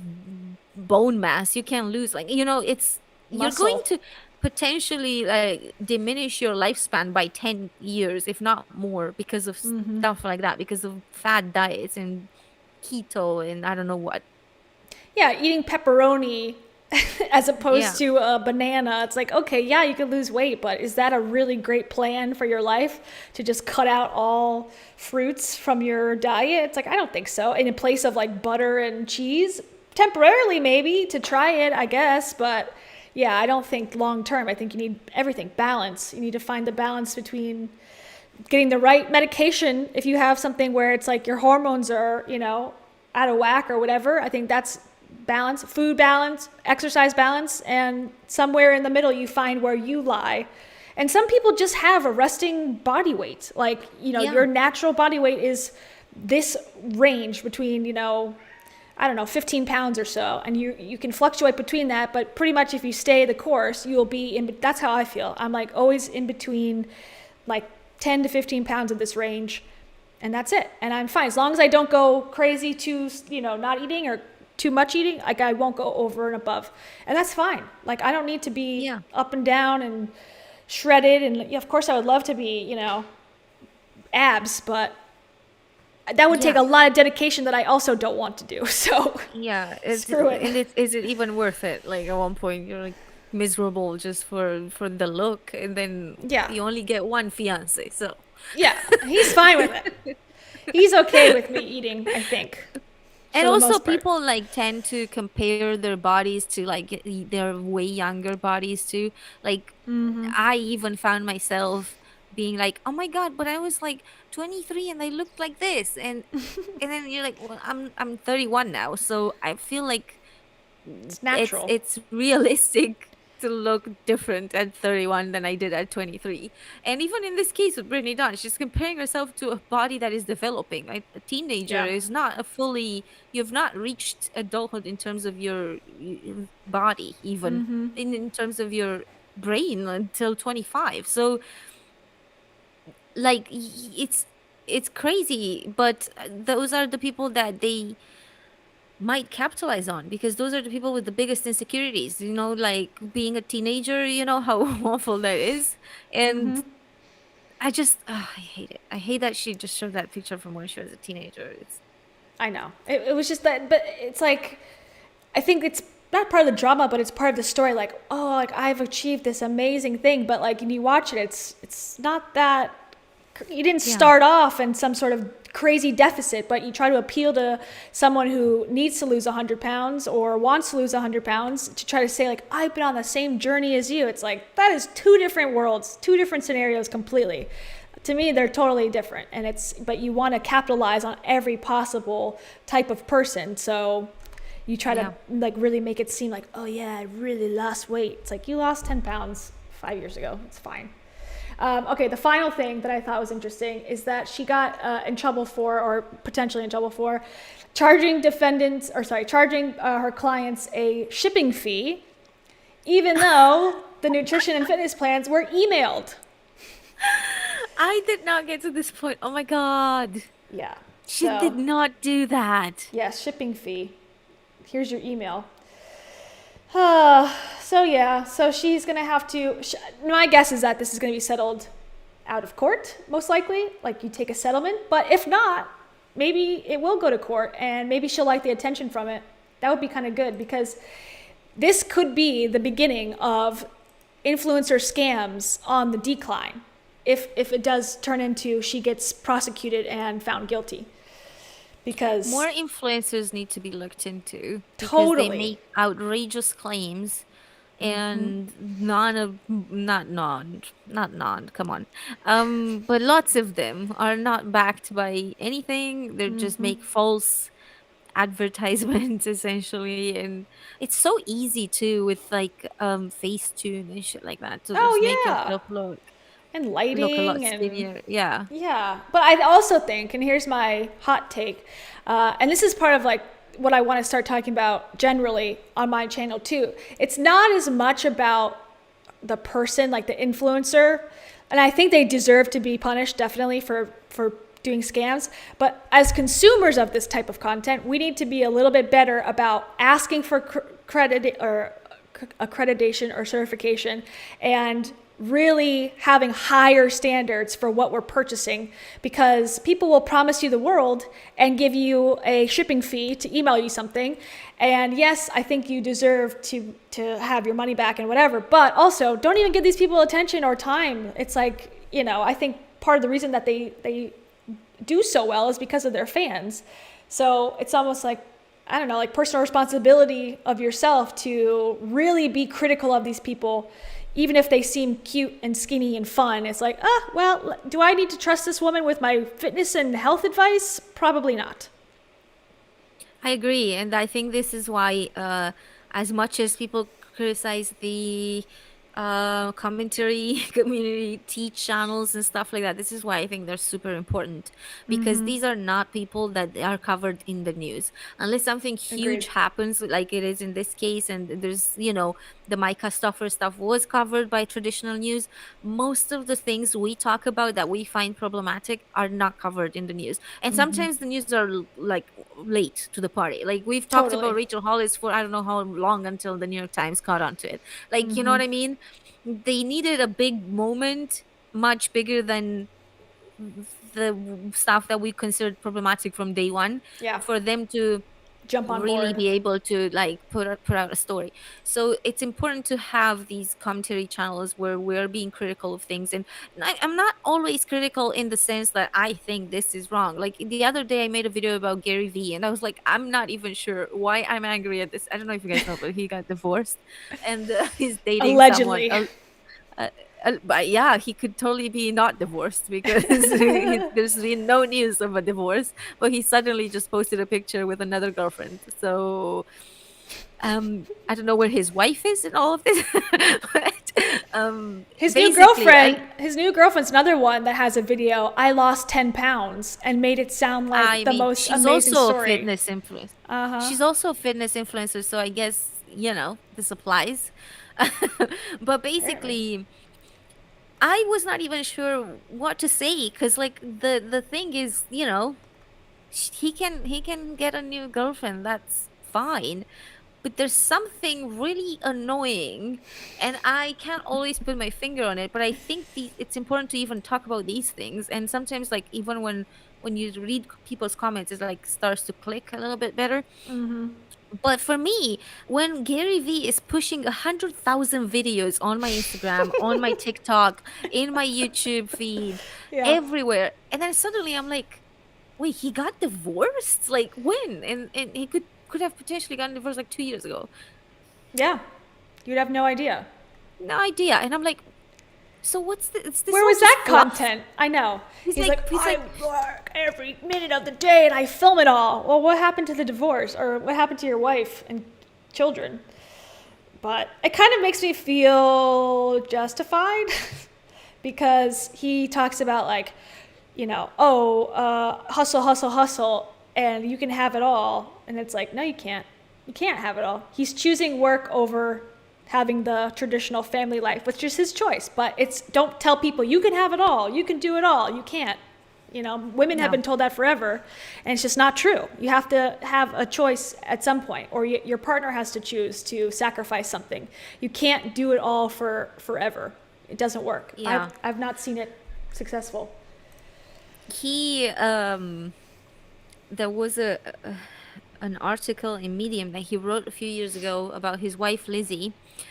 And the entire article, which is a very short one, like a 2-minute read, basically he was just saying how important it is to have a woman who loves you in order for you to be able to build your company.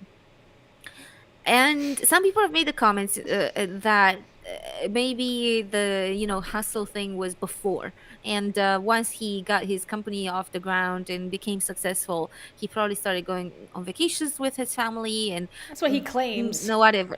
That's what people made the comment of. But then there's a vlog on his channel in which he's like, a day in my life, Yeah. because of course we all care. So basically in that vlog he spends 30 minutes a day with his family. That's good. That's sufficient. More than necessary. To be honest, like if I was like his kids, I'd be like, oh, this guy again. Yeah. Dad, can you go push this on your viewers, because I I'm not gotta interested go. in your hustle stuff. Yeah. Which is, like I said, that's their business. Like, if that's how the wife and him want to do it, like, that's how he made it seem. Like, she was on board with supporting his dreams, and that's what he wanted in a partner, and all the more power to you. But I don't think it's good advice for 99% of the population that, probably doesn't want to sacrifice their entire personal life to, work doing what? Like, what does Gary do all day? He's a I don't know. motivational He's an speaker. influencer. Yeah, which is great for him, but like I don't think you should dedicate your life to Goldman Sachs necessarily, because you have one life, you gotta live it, and if you want to live it there, go for it. But I don't think it's gonna make you happier, most likely. Yeah, and I do wonder, because like I'm about to walk into speculative analysis, but I do wonder just how much of that my wife is there taking care of the family, and I'm taking care of VaynerMedia, and I'm so lucky to have someone who do all the Dirty work. crappy, boring shit for me Yeah. while I build my empire. I wonder just how much of that is, well, that's great for now. And the minute I afford a different person, a different caliber, a sexy influencer, fitness influencer, then maybe I'll just drop this boring ass wife or something. I don't know. Well, I I agree. I think you're right. think there's a lot of men who have done that historically, so I would not be surprised if that was the case. But I was also thinking that if it was me in that situation and I was Lizzie's ex-wife, if she's an ex-wife, we don't know, but she hopefully is. If I was Lizzie, I might get bored of being alone all the time, of doing life by myself all the time. So I might be like, Yeah. you know what? I want to find a man who's not busy, who does not hustle. I want Yeah. to find a man who just wants to take 20 years off and go on a cruise with me, and that's it. Like, And I that's would not be fine. surprised. That's probably better for you, your mental health and your overall health, than like hustling 24 hours a day and having 20 podcasts and TikTok, and it's just like, what It's is it all also for? annoying that I feel like I've what's the word? I've just like stolen this live stream now. It's all about Gary Vee, but hijacked. I have hijacked the live stream. I'm down. But I feel like he never posted pictures with his ex-wife, and Yeah. now suddenly he's like flexing his sexy influencer wife, and I That is don't know. interesting. It's not something and he's always like not about talking about. He doesn't talk about his personal life. He doesn't, as private. But it's like suddenly it's not private because she's sexy, or Yeah, I guess. Yeah, probably. I know. I always respected him. I still do respect him for not putting his kids online because Yeah, I think yeah. that's the worst offense you can make as an influencer by, parading your children and asking them about their periods and whatnot.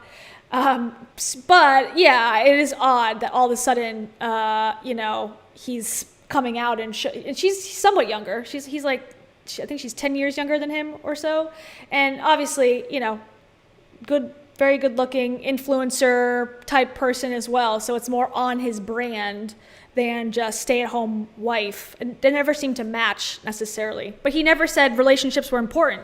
He said like find someone to take care of your kids and yeah, hustle. of course. I'm so dumb. I should have done that, from Yeah, 14. definitely. No, I'm just kidding. Okay, so returning to Brittany Dawn slander. So I see one of the comments, and okay, I'm gonna bring it up, but if you know where I can confirm that this is actually him, I will love to see it. I'm assuming it's true, but I have not seen like a confirmation that that name or husband is the same deputy or police officer that was let go in Kansas City. So I don't know if it's true. It's a rumor. I have no idea. But if you can find me the information which confirms that, I will show you all of that stuff as well about the husband.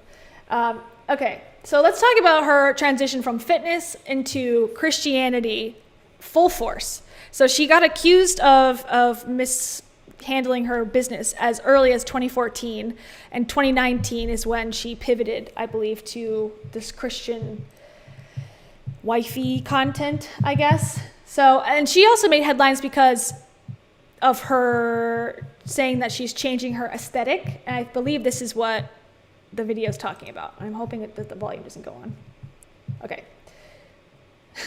So she's saying like, my journey to modesty after giving up my life for Jesus, and now she's wearing these types of clothes. But isn't showing yourself wearing the other clothes in the post, isn't that just as bad? Even though it's in the past, you're still posting immodest outfits. She looks like nothing like a modest person. I know. Sorry, even if you wear clothes, okay, that are not revealing your body, but you're like fake tan is on, your like gigantic fake lashes are on, your Botox everywhere. Like Yeah. that's not being modest. I don't think Is so it? either. No, most modesty I think is like covered up and minimal makeup, minimal hair. But maybe Just not. like natural, essentially. Just yeah. Yeah. So I okay. can't- Sorry, go ahead. But also, she's just like wearing a hoodie. It's like, okay, that's it's Much not better. that it's not that there's a specific type of looking modest, but like she just put a hoodie on and suddenly she's like, look at Better me, than I'm you. a modest Christian now. Like what? She's holier than thou because she wears said hoodie. Oh. She says 3 years ago, so this is in 2020. So 3 years ago, I never would have posted the photo on the right. An oversized hoodie like this, in my mind, was completely unacceptable. Because back then, everything had to be tight, form-fitting, revealing, with a less is better approach to dressing. I came from a hobby where, to be honest, my body was my advertisement. Blah, blah, blah, blah, blah. Okay, and then she says, Satan convinced me that to attract a man, I needed to show more skin. I'll be the first to say that never did me any favors. And then she basically says how Jesus has convinced her to whatever, change her ways, blah, blah, blah. So, but I don't, doesn't this photo on the side completely, like, shouldn't it just be this, like, side? No, you're still posting yourself with crop tops and short shorts. Just because it's in the past doesn't matter. This is complete utter BS. Like what? What? Yeah. And so it's a bunch of content about the boyfriend. So she meets him, I think, around 2020 time. They meet somehow. She got divorced at some point. That's also hidden in the archives. Jesus introduced them, if you didn't know that. It's very immodest of him to have tattoos. I agree. And Jesus was the matchmaker. But he's not the one going modest, so... No, he's born modest. Well, what do you mean Jesus? Wait a minute. It took a minute for that to land. It says, you fell in love with Jesus. I did the same. And somewhere along the way, he introduced us. Jesus matchmaker. Okay. I don't know. This is just like nonsense. She just posts I post nonsense all the time, you guys. If you follow me on Instagram, you know I just share a lot of memes and TikToks, but She posted him quick, and she posts him a lot. Like a lot. But so she felt the need to make an emotional video about her dog, but she didn't feel a need to make an emotional video about her husband, her ex-husband. She may have. I heard that they both like kind of went public at some point and talked about each other, like about why they broke up or whatever, but I didn't see it, at least in my searching. But you can see the content has changed from the fitnessy stuff to much more Jesus, praise God. Okay. And here we are at her new business venture. Love it. They are not wearing masks. Yes, this is in 2021, January. So, yeah. I feel really awkward about hugging people. I would hate to sign up for something, go there, and for this person to start hugging me, and I would be like, just no, like. Well, that was one of Heidi's selling points for her conference, was all the hugs. Oh yeah, or whatever. of course. I know, I agree. I'm weird about it too. I'm like, I was weird about it before the pandemic. I'm definitely weird about it now, where it's like, oh, should we hug? I don't know. I'm like, I guess. Like, I'll do it if I have to, but. I Yeah. just find that when you're buying a product like a conference ticket or whatever, like a consultation with a fitness influencer, I don't feel like it's appropriate to come and hug me. You don't know me. Like if anything, Yeah. I should try to hug you because I know more of you because I watch your content or something. But I would want some professionalism, you know? Or at least ask, like, oh, do you mind? Can I have a hug? That seems to be a Like safe. grab your ass. real Can quick, can I touch you? Yeah. I know. That's the problem with the parasocialness. It's like there's no limits, or the boundaries are very blurred because you're telling people you love them on the internet, and then they're in person. It's like, of course you would hug someone you love, but you're also strangers. Completely. But it's so fake because she doesn't know them. Exactly. So this is, I think, people who had gone to her conference or retreat, I should say. These seem to be the same people. So she's hosting retreats, I guess is what she calls it. And she makes money from them, obviously. And she also, this is interesting. Cool. Thanks. Appreciate it. Okay. Andrew's like, team no hugs. Yeah, same. Don't hug me. Yeah. Purity struggle. Yeah, this That's is a lot of denim. That's so much blue in those pictures. Did you notice? Yes. I know. She's got like the Cute. aesthetic. Oh, great. I'm not going to touch you until I have your written consent. I don't get it. Okay, she's writing his consent on their wedding night. Cool. Oh, cause they couldn't have intercourse Yeah. before marriage. That's why they got Or- engaged within a year, less than a year of meeting, I would imagine.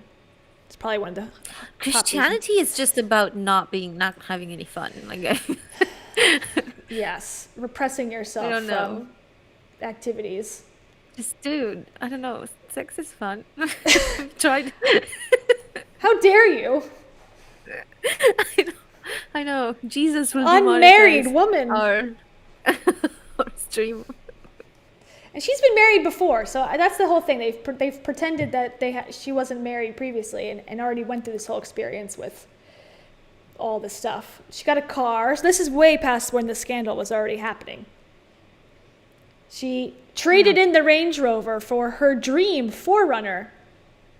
That looks like an MLM picture of that. I know. Woman, those women with like the Mercedes. Seriously, looks like Mary that. Kay, Monate car program. Yeah. Woo! Yeah. Okay, so a lot of boyfriend into marriage content. A lot. This is their wedding. So exciting. Honeymoon. Very modest bathing suit. It's not. It's like a bikini. So modest. I know. And then this might be it too. Yeah, like, okay, I guess they're married. There was some video that she posted somewhere where she was like in a bikini with like a very cheeky butt while she was swimming through the water. So it's like, okay, that's not that modest then. Maybe it's this one. Okay, so she's got, she's showing skin. This is after her modesty journey. And it's not relevant. Oh, okay. Like, okay, so there's like a lot of asterisks to modesty. The truth. Like you can be not modest, like if it's, you know, your wedding or your honeymoon, or if you're somewhere expensive, or if like your audience is male, or yeah, there's like a lot of, Jesus knows all the asterisks. It's fine. He knows your intentions. This one. He just knows. How modest. That's okay. Jesus knows that the audience is male. It's fine. I'm so confused. I mean, I'm not confused because it's just like whatever. There's no rules. But like, how could you post 2 separate posts explaining your modesty journey and explaining how much, you know, you've changed, and then post a booty shot? Sometimes, like, I look at these people we critique a lot. He's modest. A lot, and I just think they've been so successful because they've been absolutely freaking shameless. Shameless. That's what you have to be. Yeah. Sometimes I'm like, how are they still able to? Because people can see these things. I feel a sense of like shame. I would feel totally. like, oh, I said this, like, you know, whenever, so I cannot like now just come up with the exact opposite and people would notice. I would feel personally ashamed, embarrassed. I would be like, no, I'm not gonna do that. They're gonna call me out. It's gonna be really embarrassing. But these people are like shameless. Yeah, literally. As long as you can like suffer the consequences of the backlash, I mean, you're set. You just keep going. Which is kind of the Rachel Hollis model as well. Just like any scandal, just persist. Oh, I have beef with her now. Like she's annoying me lately. Oh yeah. Well, me always. And you too, I'm sure. Okay, so this is Brittany Dawn Retreats. This is her new money-making operation. So if you would like to sign up, you may right now. In January 2021, she hosted her very first She Lives Freed retreat in Austin, Texas. Since then, we have hosted 4 more retreats where we've had the honor of watching women walk into freedom with Jesus. So the next one's in April. So competing with Heidi's Show Up conference. What does it mean to walk into freedom with Jesus? I don't know. I have or no walk idea. into honor? What is it that? It's She Lives Freed. What do you mean by freedom in Christianity? Because there is none. Yeah. There is none. Well, you have no freedom. I guess it's like, I don't know. It's like when you're reborn as a born again Christian, it's like you're starting your life over. So any sins that you've done in the past are forgiven, I guess, or restarted. Oh my God, how convenient is that? Wow, I love it. There's so many loopholes. And you could do it at this retreat. You could get forgiven while at this retreat. I've seen the photos of the rebirths. So, you know, it's really a good deal. Do you have to confess? Do you have to confess you have a lawsuit, a class action against you? That's Catholic. That's different than Christian in this sense. Oh, wait. What does she mean? Is she Protestant or? No, I think she's evangelical, I would imagine. Or on the Baptist side, I think. It's like a new age Christianity almost. Not new age, but like a new wave of like we believe in prosperity and judging, I guess. I don't know. And MLMs. Okay. Yeah, exactly. Okay, so this will be gospel-centered day with other God-fearing women. I, along with several other powerhouse speakers, will be sharing our hearts on preparing for difficult seasons. They love saying difficult seasons. Staying faithful on your walk with the Lord, and how our seasons of difficulty often lead to our kingdom calling. If you don't know what your kingdom calling is, then you're coming to the right place. So replace purpose with kingdom calling. Same meaning. But if you are a God-fearing woman, which I've heard a lot, Yeah. why would you want to be in God's kingdom? Aren't you like fearing God, or I don't know. You that's like such a it. weird term. You're God-fearing. God-fearing. I'm a God-fearing Christian. I just like you live in fear. That Usually- sounds so appealing. Usually that means you're in the Old Testament. Like you like the Old Testament versus the New Testament. That's what I thought it was. But I think she's definitely a New Testament girl based on her aesthetic. But I don't actually I don't know, but she's definitely God-fearing. I mean, She's not government-fearing, for sure. she's not Russian-fearing. No. She's not fearful. What Outwardly. does God think about Putin invading Ukraine? I'd be really curious. Me too. Why doesn't he Because stop that? It's all my plan.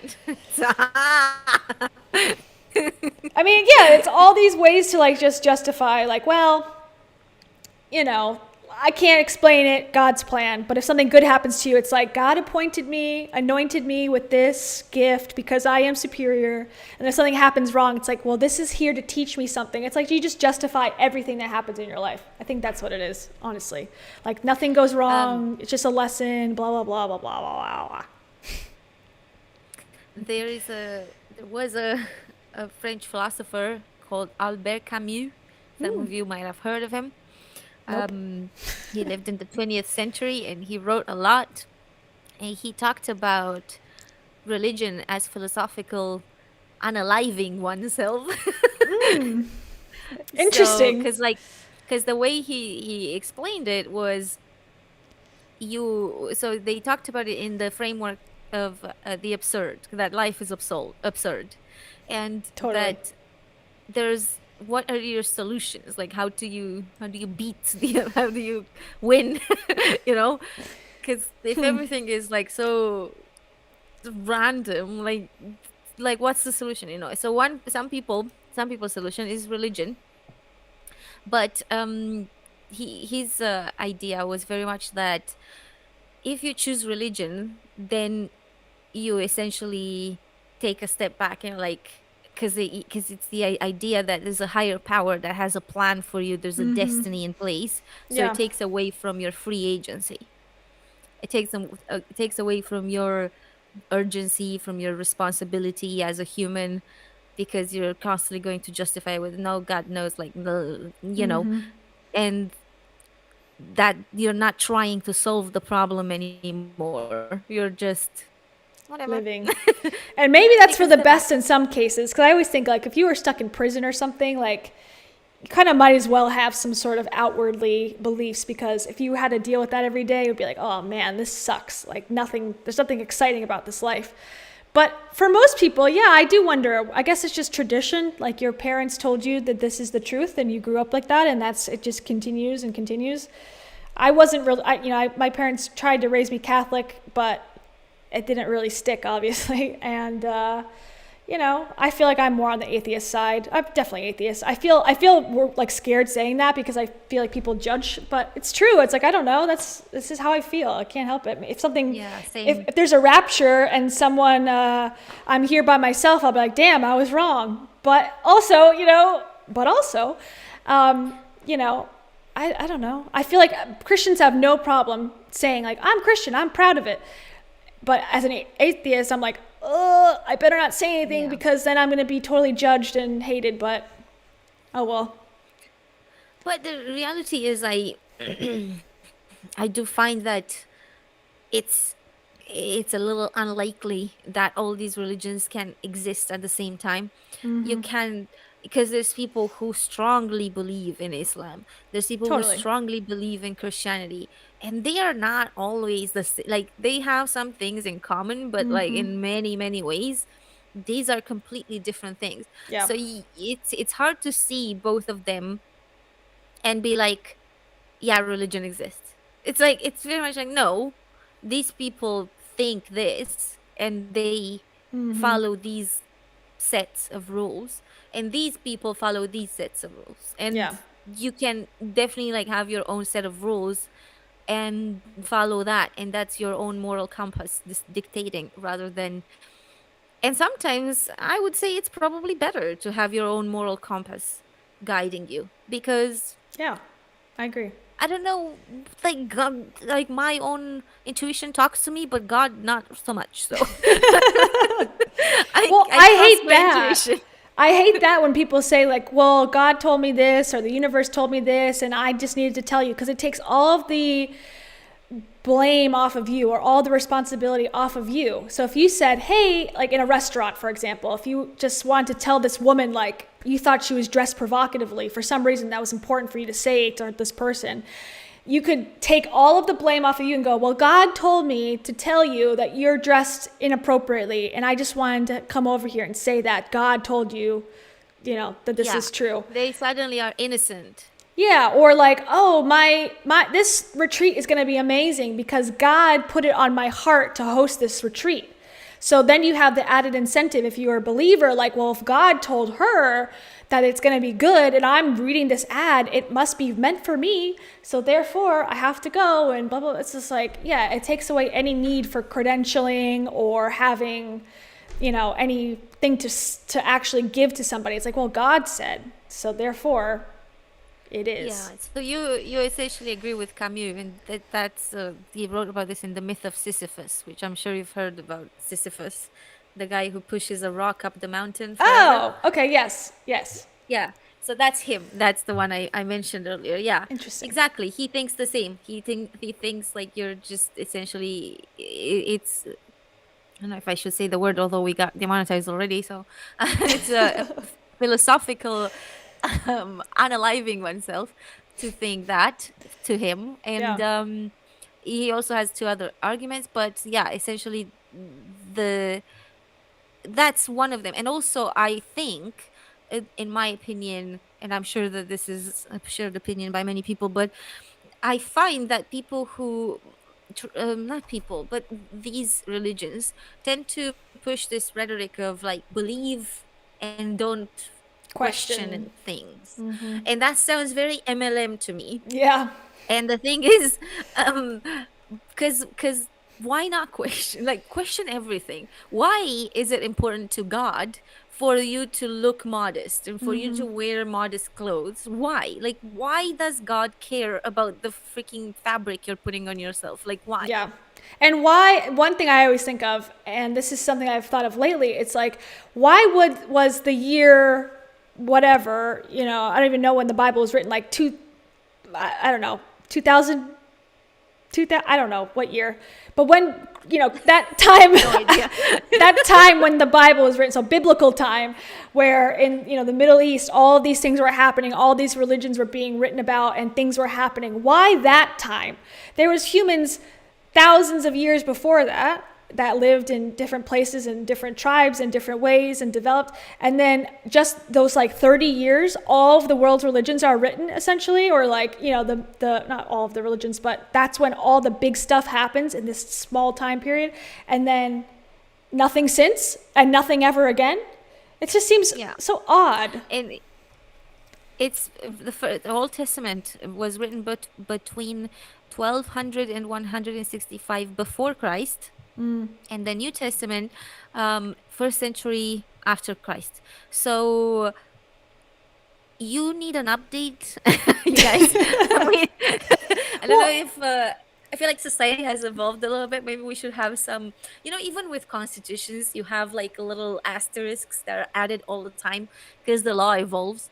I feel like the biblical laws need to also get some Well, asterisks. Maybe a newer testament would be yeah. appropriate at this point. Like, if this was truly the work of, like, this is your life plan, like, this is going to help you live your life, why would they not put, when social media is invented in 2,000 years, this is how you handle that, and this is what you should post, and, like, why wouldn't there be future predictions along the way? It's very much written as if, it says, like, the two people need to be equally yoked, like an ox. It's like, that's very biblical time references. It's just, if we wrote a book today about social media and Tinder and whatever, we would use references for that. But then in 2,000 years from now, that's going to be like, what? What is that? It doesn't make sense. So why would the Bible and God choose that time and that language and all of that to universally tell us what to do? It doesn't make sense. I have no idea how this happened, but there was a theory, is somewhat related, that I heard that made total sense to me, and it was about the resurrection of Christ. And apparently, the theory goes that when Christ rose from the dead and stuff, this was just some people who were on shrooms, and they thought they saw things, they hallucinated, and then they wrote about this. Well, the burning bush. Follows. Yeah, I heard the burning bush is where, oh God, I'm going to embarrass myself, where Moses went to get the commandments. Is that true? I don't know. There was a burning bush and he was attracted to it and then went and like saw it, and then the commandments came down, I believe. That's Judaism and Christianity. That's the same. I don't know about Islam. It might be. There's a lot of overlap too, which I think is interesting in the books. But yeah, they said like that could have been marijuana, and that they saw something come down from above because it was actually a hallucination. This makes a lot more sense to me. Yeah, right?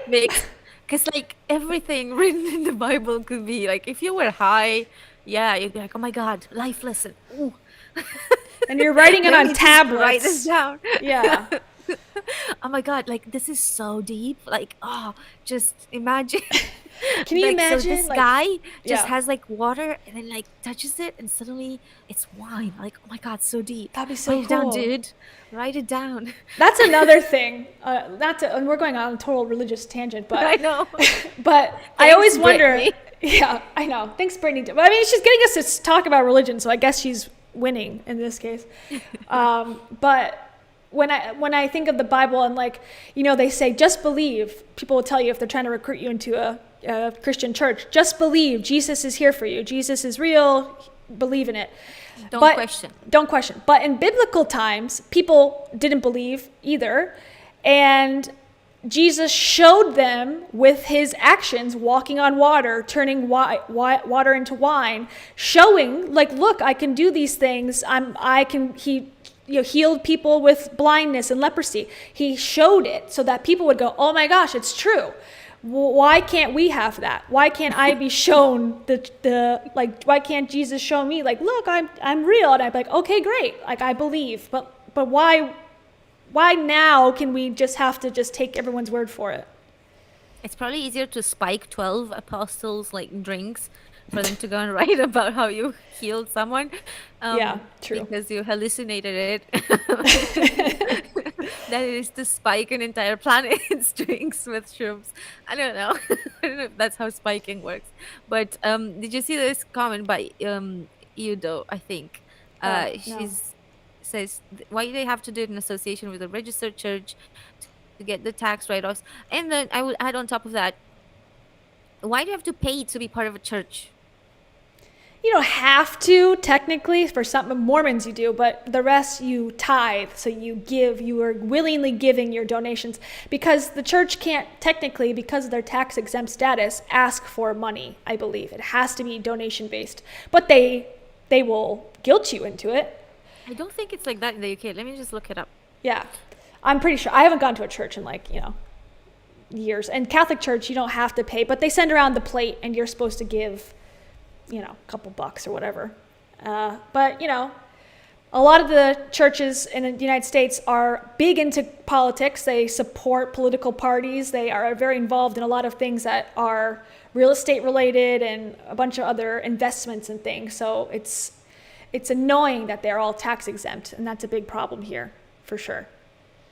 Yeah. Yeah. Everyone's comments are fine. Thank you. Okay. So speaking of all of that, guys. keeping that in mind, you can learn all of these things. Probably none of these things will be discussed at this event, but who knows? It's $125, so we've gone up from the 90, but down from the 300 range. It's on April 30th, so right around the corner if you want to sign up.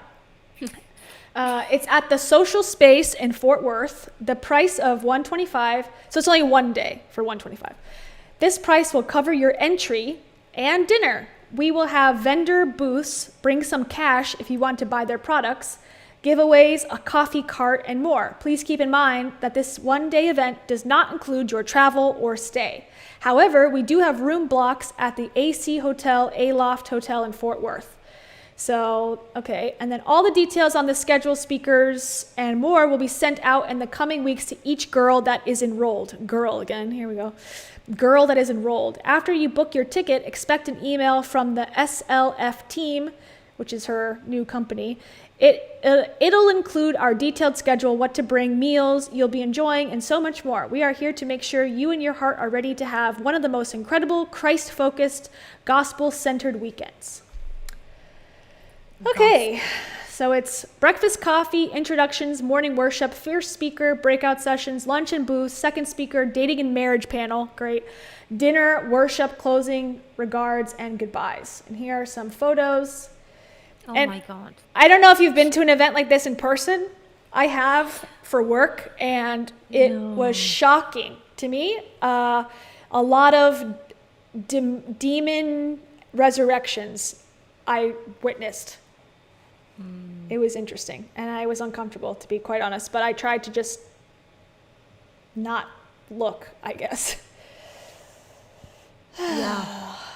There's a Anyways. movie, a Romanian movie that was made a few years ago that had what do you call this? Like when they try to like remove a demon from a person type thing. So basically the Exorcism. movie Exorcist. Yeah. Yeah. So the movie got like the Palme d'Or, which is like the highest title in France, and it's very, very excellent. And this was a couple, a lesbian couple, Oh. and they took her to one of them to church Uh-oh. to exorcise the demon, the lesbian demon out of her. So It's definitely, I don't know, witnessing it in person, and now that's probably someone who is unwilling maybe to do it, but a lot of these people are very willing.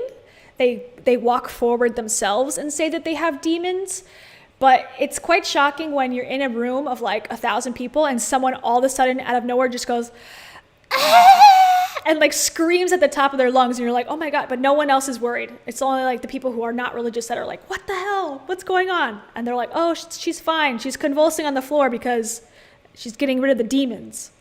Or she's throwing up all over the floor of the ballroom because there's a demon inside of her. I'm like, oh, I was unaware that was real. Okay, thank you. okay, because like in this movie, they were pretty much torturing her, so that she was screaming probably out of pain rather than Yeah. any demon leaving her body. Because Yeah. I'm pretty sure that the lesbian demon stayed. I'm saved. Yeah, that's not all Christians. That's Pentecostal and possibly evangelical, but Pentecostal mostly is that type. So that's not like typical Christianity necessarily, but the demon stuff is definitely still strong in the United States, at least, going on a lot. And someone says, LT Data says, do you guys remember the preacher that said he had to fly private because there are too many sinners in the economy? Yes, and I see some people said it was Kenneth Copeland, that guy who blew away COVID too. He was the same guy who's like, COVID. You saw that? You've seen that. No. You've never seen that? Okay, hold on. I gotta bring it up. Oh my God. We'll have a This Kenneth has Copeland got they moment. have got to be like comedians, these people, I swear.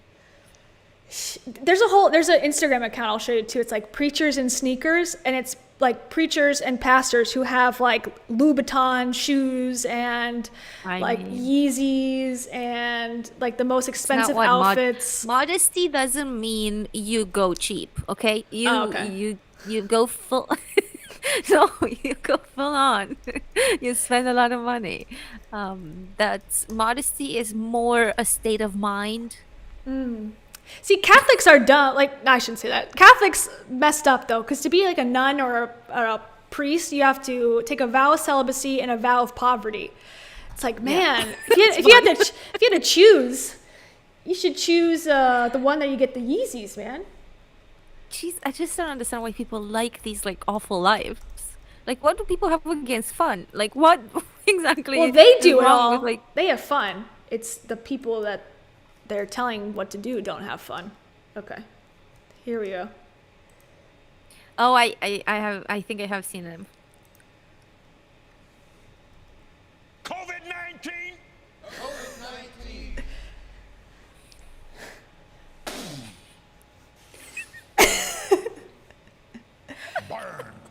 Burn. Oh, I'm telling you, it gets hot down there. I mean, like Jesse says, it's Africa hot down there, man. Okay, not to judge his looks too, but also, doesn't he look like what a demon Tan? would look like? He looks tan. He looks like Brittany Dawn. Yeah, they must have the same They must both stylist. be from Texas. Tanologist. I think he is from Texas, I would imagine. Really?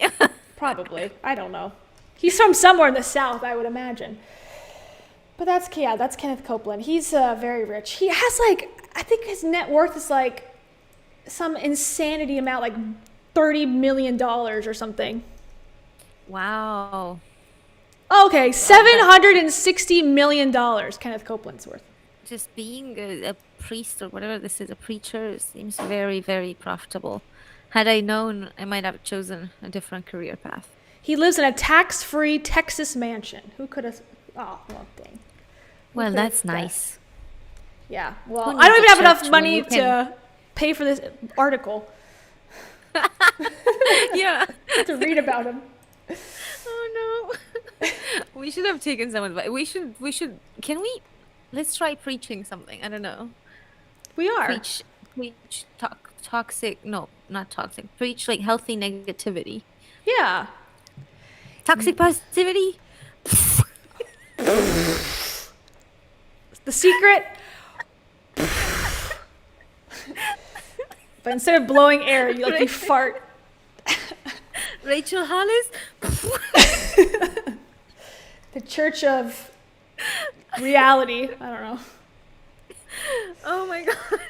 Oh, that's funny. I agree. Might as well, it's worth a chance. I'm sick of paying my taxes, you know? I'm done with it. Yeah. YouTubing ain't the life. You gotta go to preaching. But yeah, there's a lot of this. I think basically like doing, I have like the hoodie jackets on, like doing this a lot, that's kind of like the vibe. Like you're feeling it, you're getting the message of the prayer, whatever. So that's the type of event. From the finger. It does, yes. That's a proven fact. It comes from the fingers. Is how you get to absorb the prayers. Oh god, this is so much fun. I needed this so much. I had such a stressful day. Yeah, it takes the tension off a little bit from reality. There's going to be security on scene too, which is interesting that they have security on the premises. Oh yeah, why? Because she's got haters, or Probably, I guess, or I don't know. They always talk about the enemy and the devil's out to get them, so that's probably why. But okay, so let's Funny say. So go ahead. it's just funny how these God-fearing women have so many enemies for some reason. I always wonder that. I'm like, what are you worried about? God's got you, but apparently not. Yeah. Okay, so You didn't fear God enough. you didn't fear and also believe and also trust and also give yourself to him and also bathe yourself and a lot of things. Okay. Yeah. See all the regular information. Okay, blah, blah, blah. And then this question, have you given your life to Christ? Are you saved? There's no wrong answer. So yes or no. So you have to decide, like, have you given your life to Christ? Or I guess that's so they can know, like, if you're going to go in the bathtub or not. So they know how many towels to pack, I suppose. Yeah, I mean, yeah. And then, okay, here's the fine print. That's the important part.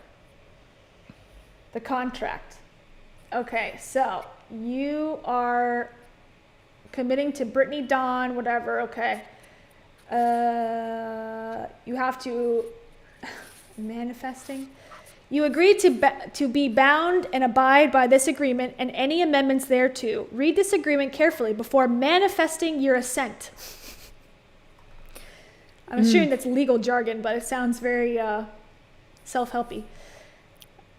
Your assent to what? Like what?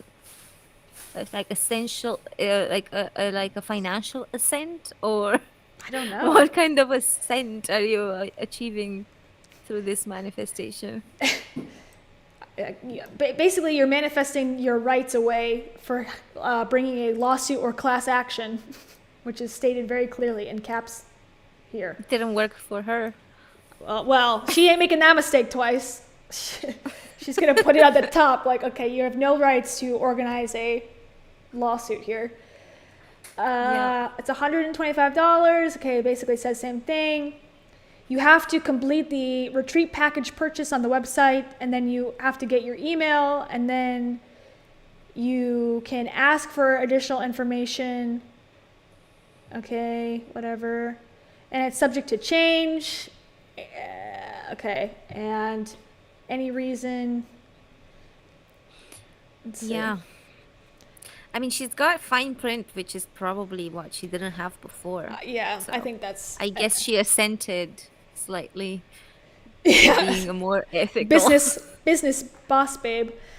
Yeah. She, says you should buy travel insurance. Okay, let's see. They have a right to cancel. Okay, here's an interesting part. As noted above, organizer reserves the right to cancel if total fees are not received by the following amount of time prior to the departure. So April 1st. So if you have not, I guess if you haven't, you have a deposit? If such cancellation is undertaken, you are not entitled to receive your deposit back or any other fees to that date. The organizer may cancel the retreat for any reason. Huh. Media release. Voluntary physical participation. That's, I guess, the, going into Anything the bathtub. about refunds? I heard that's the sensitive area. For Yeah. me. Refund. Okay, let's see. The retreat must be booked. Okay, yeah. You will not be entitled to refund for the deposit. Each situation will be reviewed on an individual basis for potential or partial refund. That's her favorite thing, is partial refunds. Okay, so at least she's got some legalese here, so you're kind of setting yourself up. If you buy this at this point, it's on you, which I agree with. If you're still following her, Are you paying a separate fee? no, I don't think so. I think they just added that, maybe. I don't know. think she must have learned her. I hope she learned her lesson on that. Somebody did. She's got to have somebody that's telling, at least her lawyer's like, yo, let me put this on your website. Oops. And then I was just going to play this because it kind of is it's the inside edition part that shows her tearful apology that she's now deleted. And I thought it was interesting if we want to see like the basically, so it's like the YouTube channels and stuff have been covering this for a while, like you said, and then now this is like a mainstream media's take on this case, which I always think is interesting. Video is going to be a full day of eating. From advising on healthy eating and fitness I hope that I can do what it takes. to a full apology. I'm sincerely sorry for any harm that I've caused anyone. Brittany Dawn Fitness, whose real name is Brittany Davis, is a Texas-based fitness influencer turned alleged scammer. Hundreds of women are accusing her of taking their money for exercise and diet plans, saying they turned out to be nothing but dead weight. Her life was pretty inspirational. She had everything and anything. Some plans are $200, Angie Bullock of Oregon paid $92 for the bridal package in 92. 2015 because it was marketed as individualized. She hoped to lose 30 pounds for her wedding. I wanted to do it in a slow and healthy way. I was feeling terrible the first week. I was supposed to get weekly check-ins and consultations with her, and I did not receive those consultations at all. I emailed and she never got back to me. So she contacted Dawn on Instagram. She deleted the comments and blocked me immediately. Angie then found out it was happening to others in a Facebook group formed by alleged victims. At the time I joined, it was about 200 people.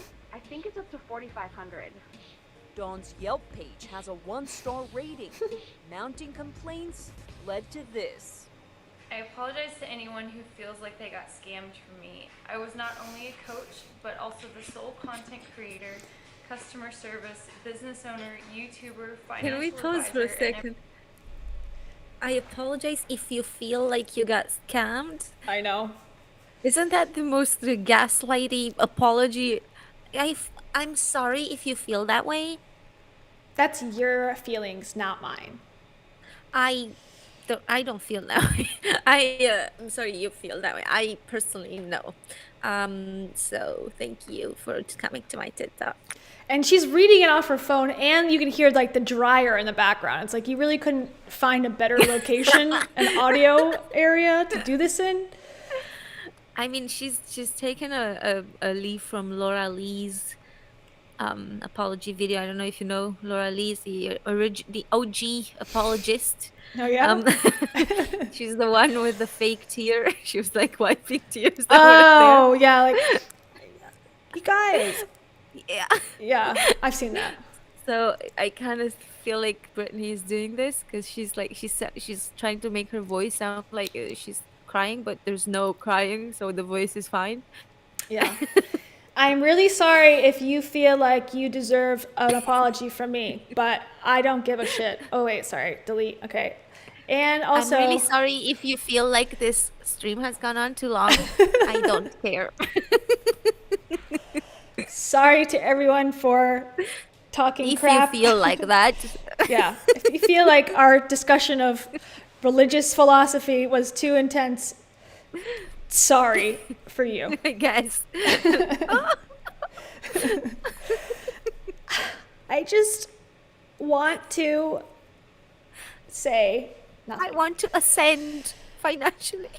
It's like she did her hair and her makeup, and she's got, jewelry on and stuff. She's got her nails done, but yet she couldn't kind of memorize the script a little bit.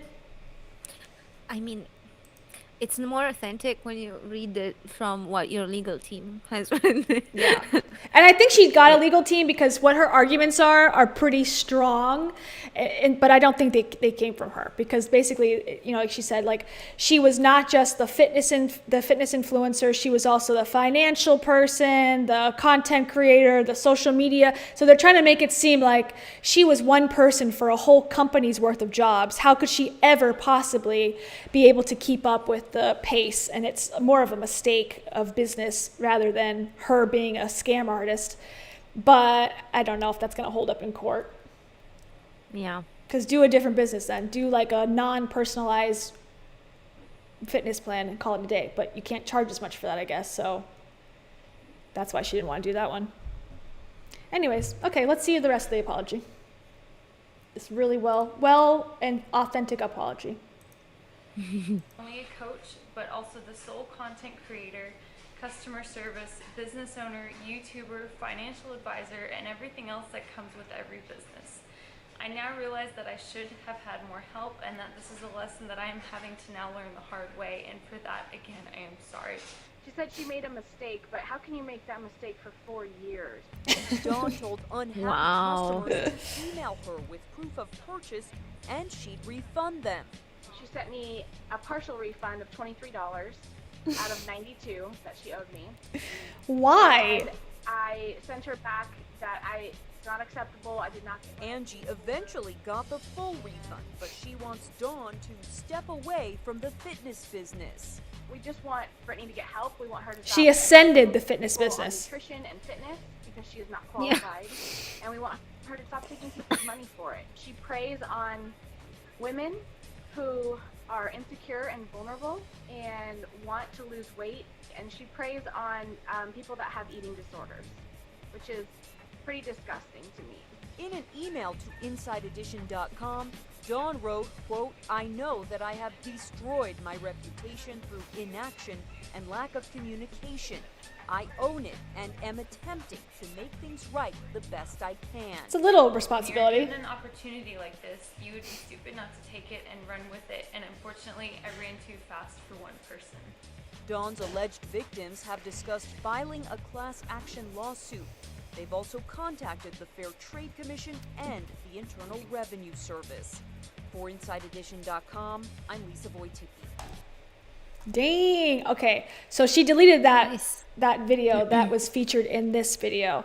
Then she replaced it basically with a follow-up video. So let me find that one, because this is like, she's like saying what I said on Inside Edition was bullshit. I believe this now. And it's like her doubling down and saying she did nothing wrong, essentially. This one. Right? Hello, YouTube, and welcome Okay, so this is the after the apology, she uploads this one. back to my channel. I need a new intro. I really need a new intro. That's just getting kind of old by now. Anyways, today's video is going to be, I'm kind of just taking you guys through my day. It's Friday. I am running some errands this morning. I have to go, I went through like this massive closet clean out yesterday. And so I've got a bunch of stuff that I have in the back of my car that I'm going to donate right now. I have to go run a couple errands at the mall. I have a date night. Can I have the rest of my risotto wrapped? Because these truffles are amazing and super expensive. And so I kind of want to go find an outfit for it. Hurry up. Yeah. Get I'm to the so excited apology. about that. And then I also have my sister's bridal shower tomorrow. So I'm just kind of running around like a Okay, so she basically does an intro, then she does this little vloggy thing, like, look, I'm on my phone that's cracked or whatever, and I'm doing emails. Oh, no, we gotta watch an ad. Okay. I'm ruining the show. Hold on. Everyone, look away. They haven't paid to be on this show. Okay, now we're back. So she's taking the apology back? Yeah, she's basically saying, like, y'all are haters. Okay. Alright, so I have like 7% battery left. As you guys know, here's how it went down. You guys, I'm just gonna cut to the chase because I am limited on battery life right now. I made a mistake. I made a mistake. I've taken full responsibility for it. I made things right, and I did whatever it took to make things right. As a business owner, as an influencer, I have learned from it, and I'm a prime example of what can happen when you have a platform and you mess up. And I understand that that comes with the territory. I have done everything that I can in my power to fix it, to apologize, etc., etc. That being said, I'm very, very happy to say that I have an incredible customer service team, and we have addressed every single issue that has come forward. As an influencer, I stepped back. I took a social media break for a few weeks to focus on correcting the things that needed to be fixed at that time. That being said, you guys have probably noticed the ungodly amount of hate and negativity and just mean, disgusting comments that I am getting on my YouTube videos, on my Instagram posts, and pretty much everywhere, Twitter too.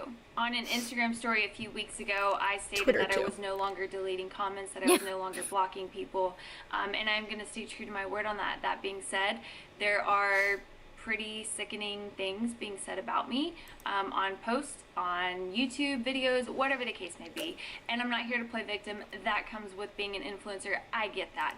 Is it hard for me to see those comments about myself? Yeah, you know, I would be lying if I said that it wasn't hard to read some of those things.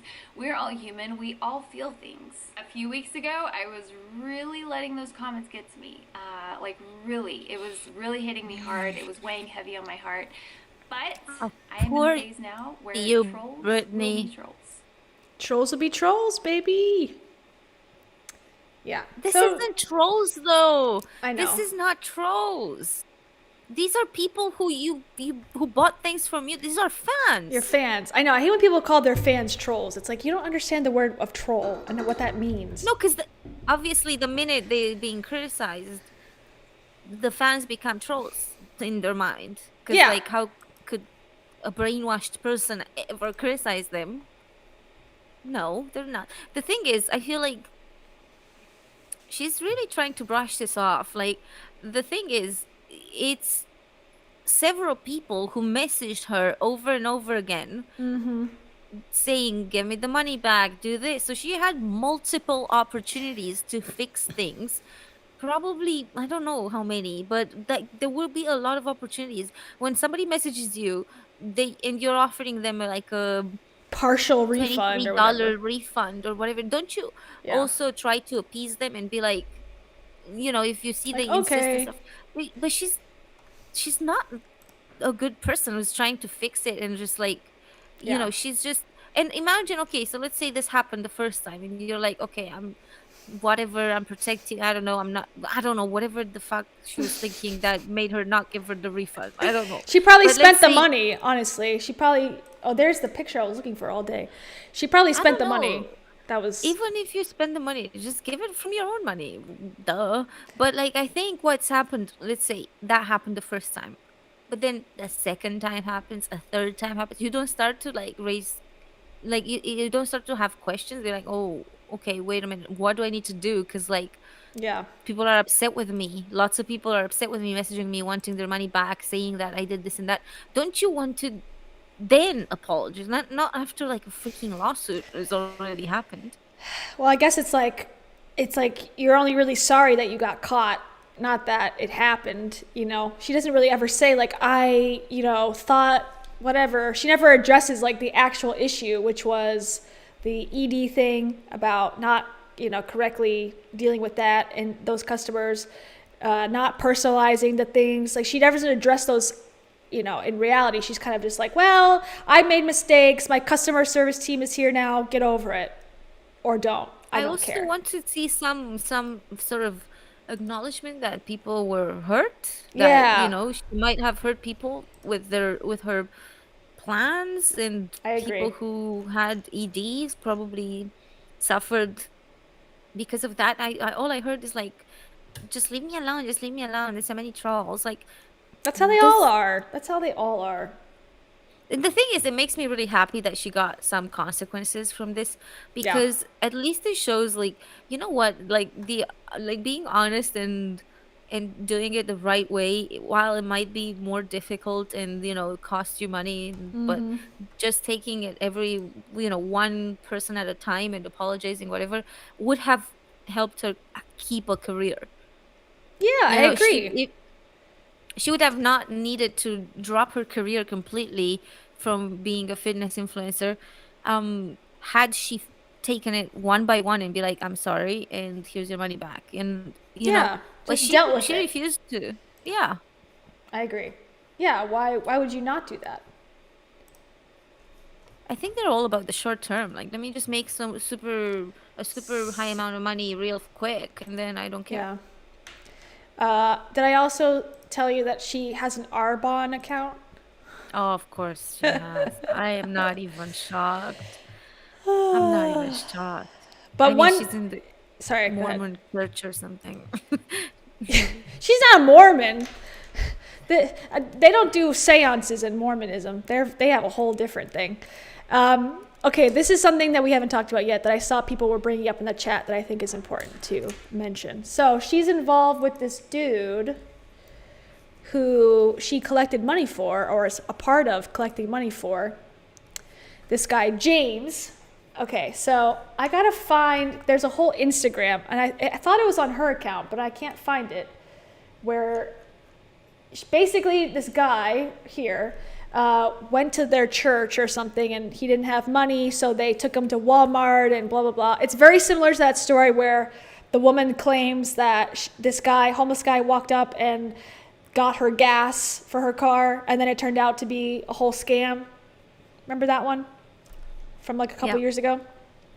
Well, similar thing. This guy just walks up. He doesn't have money, so they started GoFundMe for him, and it raised $25,000, so a fairly significant amount of money.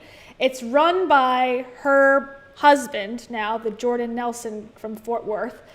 It just basically says, this is a GoFundMe page for James, a homeless man that we encountered at church who stopped by on Easter to tithe what he had in his pockets, 15 cents. So tithe, give your money to the church. So allegedly the story is this guy shows up, he had 15 cents in his pocket. He wants to give it to the church because he believes in Jesus that much or whatever. We are believing that the Lord will bless James tremendously through this fundraiser. Every dollar counts. Help us bless James's servant heart and obedience to the Lord. Okay, so there is like no follow-up as to if this dude got this money, what he did with it. This guy, who is someone associated with the church, posted an update, and I have to find it, so forgive me. But he posted an update and basically said, like, everyone keeps asking me about this, and he, you know, oh, here it is. Okay, I found it.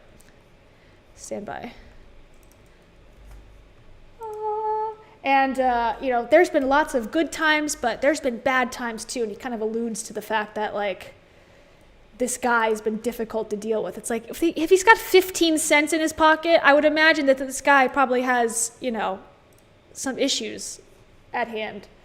So this is the thing. So let's go to the original. So that's the follow-up. The original is here. Okay, so this is like the whole story of how they help. And I really have a problem with this type of content where you shove a camera in a person who's struggling's face and post it for how amazing you are for helping him out. It grosses me out. I think that type of content is horrible. And it's like, You're not a fan of Mr. Beast? No. Well, no, I haven't watched his stuff enough to know. But no, I don't really like that. I have a friend who is a YouTuber, and he started going that direction. I was like, I'm out. Because it's like, all you're asking for is people to praise you. That's what it's about. Because you could do all this stuff and then tell it in a different way. But the fact that you're putting the camera in someone, like a homeless person's face, turns me off completely. I would feel icky to be like, yeah, just like pass by somewhere and gave someone like £1, and then I come back home and I make a video about how charitable I am for giving this person. Like, wow, like, you know, I'm helping so many things. It's like, okay, I guess. So anyways, okay, so it says, I won't read the whole thing, but basically, he was, okay. Okay, so they started raising the money. It says, now because of your help, James will be able to go back to Arizona and have funds to support him through his road to recovery and reintegration into society. The biggest thing I take is the reconnecting with his son that will take place because of all of you. The devil has been destroying the family unit by first cutting the neck of the father. Okay, so many fatherless children, adults, and nations out there, and we pulled together and punched the devil in the throat. I just, jeez, so dramatic. I just want to thank all of you for joining the ride. I've always said that God puts an opportunity in front of you daily to walk in, and it's up to us to either pick up the call or pass it on. So either you get to experience the kingdom or he'll put someone else to. Just know this, his will always prevails. And he tags Brittany and Jordan and the church. So it's very closely tied to this couple. So, okay, then there's some C. Kyle over here. I don't know what this is about, but that's like the next page. And you scroll up, okay, just regular stuff. And then this is the first update. And it says, this is from December 2021, so not that long ago, and some more pictures.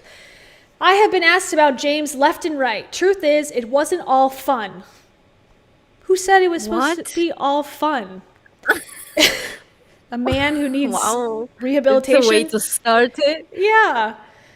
We went through a lot while trying to get James the help he so desperately needed. He fought us, broke my car window, ran away, and got arrested while he was in his first few weeks of recovery. I mean, you name it, we came against it. Only thing you guys saw were the fun times and smiles, and I thought about making a reel of all the mess, but it wouldn't bring God the glory. James successfully completed his stay at the men's recovery center that took him in. This was early December, so he's well past his graduation. I'm so proud of this guy. Just goes to show that when you're truly working under God's will, you will see the completion.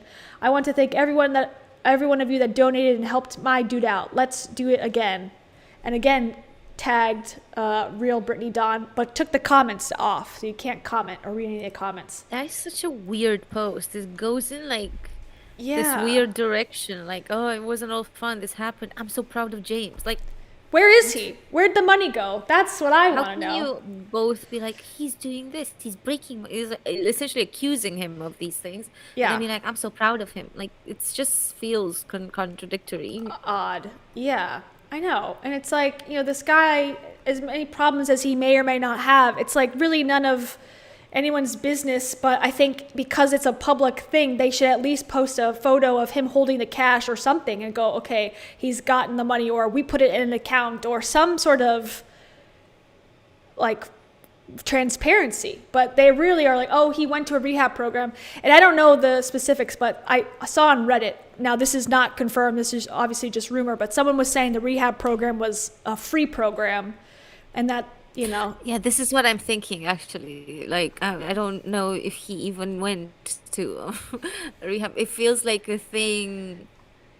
I don't know. It's just really an uncomfortable thing. I feel like it's a scam. I don't know. Because obviously I don't know anything about it, but this is odd. That's not how you talk about someone you care about that you're trying to help. yeah, it seems very much like this is performative. Love Yeah. how great I am. And I see a comment that Wow. says, someone says that they think they locked the guy up in some rehab center. I mean, I don't know, maybe. Let's see. I'm looking through the comments now. I haven't caught up in them. Da, da, da, da, da, da. Yeah. Oh, one of the highlights. Okay. There might be some info from Brittany on this. Let's see. One day. Maybe she took it off. Yeah, I think she took it off. Dang. Oh well. Of course she did. I mean, I know. Smart. you need to bury all these things, Can't be bringing bad attention to yourself. Yeah, oh my god. Moneypocalypse. That's how you say it, right? Says, how dare James turn out to be an actual complex human being with his own pile of issues instead of being a one-dimensional prop for her to use for inspiration porn and charity fraud. Yeah. Yeah, no, I don't know. Just the audacity, It really Like, he bothers needs me. to be forever grateful and Oh, yeah. Ass kissing. obviously has no purpose in life but to help them back and just anything that doesn't piss them off, that doesn't bother them. It's like, what do you I don't know. I always wonder about people like that. It's like, what do you expect? Like, you're trying to help someone who's in need. It's supposed to just, obviously money is not the solution. Like, just giving them cash and going, okay, figure it out. Like, that's never been the solution. That's never been the way to help people. They need, support and community. Even rehab. Yeah. I'm sure that rehab is helpful, but I think that there needs to be a first moment where he wants rehab. Just being sent to rehab against your will is not something that helps people get over, at least not in my brain. Like, I feel like it needs to come from them. It needs to be like, okay, I think I'm done with this. And, Yeah, definitely. because it takes so much, I'm assuming it takes so much power to like overcome something like that you can just do it at the will of someone else. Like, Yeah. First of all, it sounds like a fake story, number one. That seems very far-fetched, but okay, let's say it is real. Yeah, it's like, it's none of their business. If they're raising money on your behalf, it's not your business. It's none of their business at all what you spend it on. There's no contingency, at least in the GoFundMe, where it's like, this money will be given to him if he completes a rehab program and this and this and this. It's like, what does that matter to you? Let him blow it on whatever he wants, or let him take it and invest it. Who cares? It's not your business. You're raising it on his behalf, not raising it and then deciding if he's worthy of it or not. I think. yeah, it's like, It's very odd, and also just that they talked about, I don't know, it might be true that, he became whatever aggressive, and what did he say, like broke the window car or something. Yeah. But why why did he do that if he was Yeah. so Maybe. helped? Like, if they were so nice to him, what does he keep him hostage? Like, what what did they do? What did, because like nobody just breaks a car window out of nowhere. Like, Yeah. you gotta Usually. be angry. Why would he be angry at them? I don't know. Maybe he's like, I want my money, and they're like, no, and he was like, I don't know. Yeah. Maybe. No, I'm assuming that something rubbed him the wrong way. Because like, why would you? If someone is being so nice to you, you have no reason to. Yeah. Like, Someone gave you 25 grand, you'd probably be like, all right, thanks, see you thank later. you. Yeah. But Exactly. You're not gonna be like, okay, thanks. Let me break your car window. Like, that's not how it goes. Most people would be like, let me think about how to spend this money or something. Like, I don't think it's first instinct to be, let me just take revenge on these people. Like, yeah. Well, I think this is him, right? It looks like him maybe from the side, from a different day. Yeah. And all the comments are like, where is he? What's going on? Where is he? So they left the comments on this one. Interestingly, they're like, maybe you could use some of the money you raised to get him dental work. It's like, it's not there. It's like, give him the money and let him use it how he wants. Like, yeah. why are you the like parents, or give it to the government, or have something like there's trust you can set up where it's like, okay, they can access it at a certain time, or professional can help them deal with it or whatever. But like, just to dole it out to what they feel like is good, that bothers me. Yeah. And most of these people are very feels- much like personal freedom people, I would imagine, and then they're going to tell someone what to do. It's weird. This is proof that there's no such thing as free money, you guys. Yeah. There's no such thing as free, I would say. I agree. No free lunch. No. All right. All right. Okay. Well, we've cracked What a a case. journey. I know. What a crazy story. So we'll have to come back and talk about it when she's actually in court or whatever happens next. Yeah, let's follow it. Let's keep on a tab on her, because like, this is pretty crazy. Yeah, I agree. And if never mind. I was going to say something about if Ukraine comes out on top, then we'll know that Brittany Dawn's retreats are working. Oh, I'm afraid I don't have any hope for Ukraine. I hope it works out. I don't think it will. I'm afraid, but I mean, I hope people manage to get out. That's Yeah. what I hope. Yeah. That's all I can. Stay safe, at least physically. Mentally, you're going to be, no matter what, I think, distressed. Yeah. But Yeah. at least get out when they can, hopefully. Yeah. And you stay safe too, as well. We're fine. I'm fine. It's not really like much of a drama here, aside from like reinforcing the military and all that stuff. So aside from that, it's okay. But I just, it's just that because it's close, we all have someone that's there, and it's, you're gonna talk to, not everyone, but most people will know someone who is in Ukraine, and it's just kind of like it feels really close. It feels really Yeah. intense.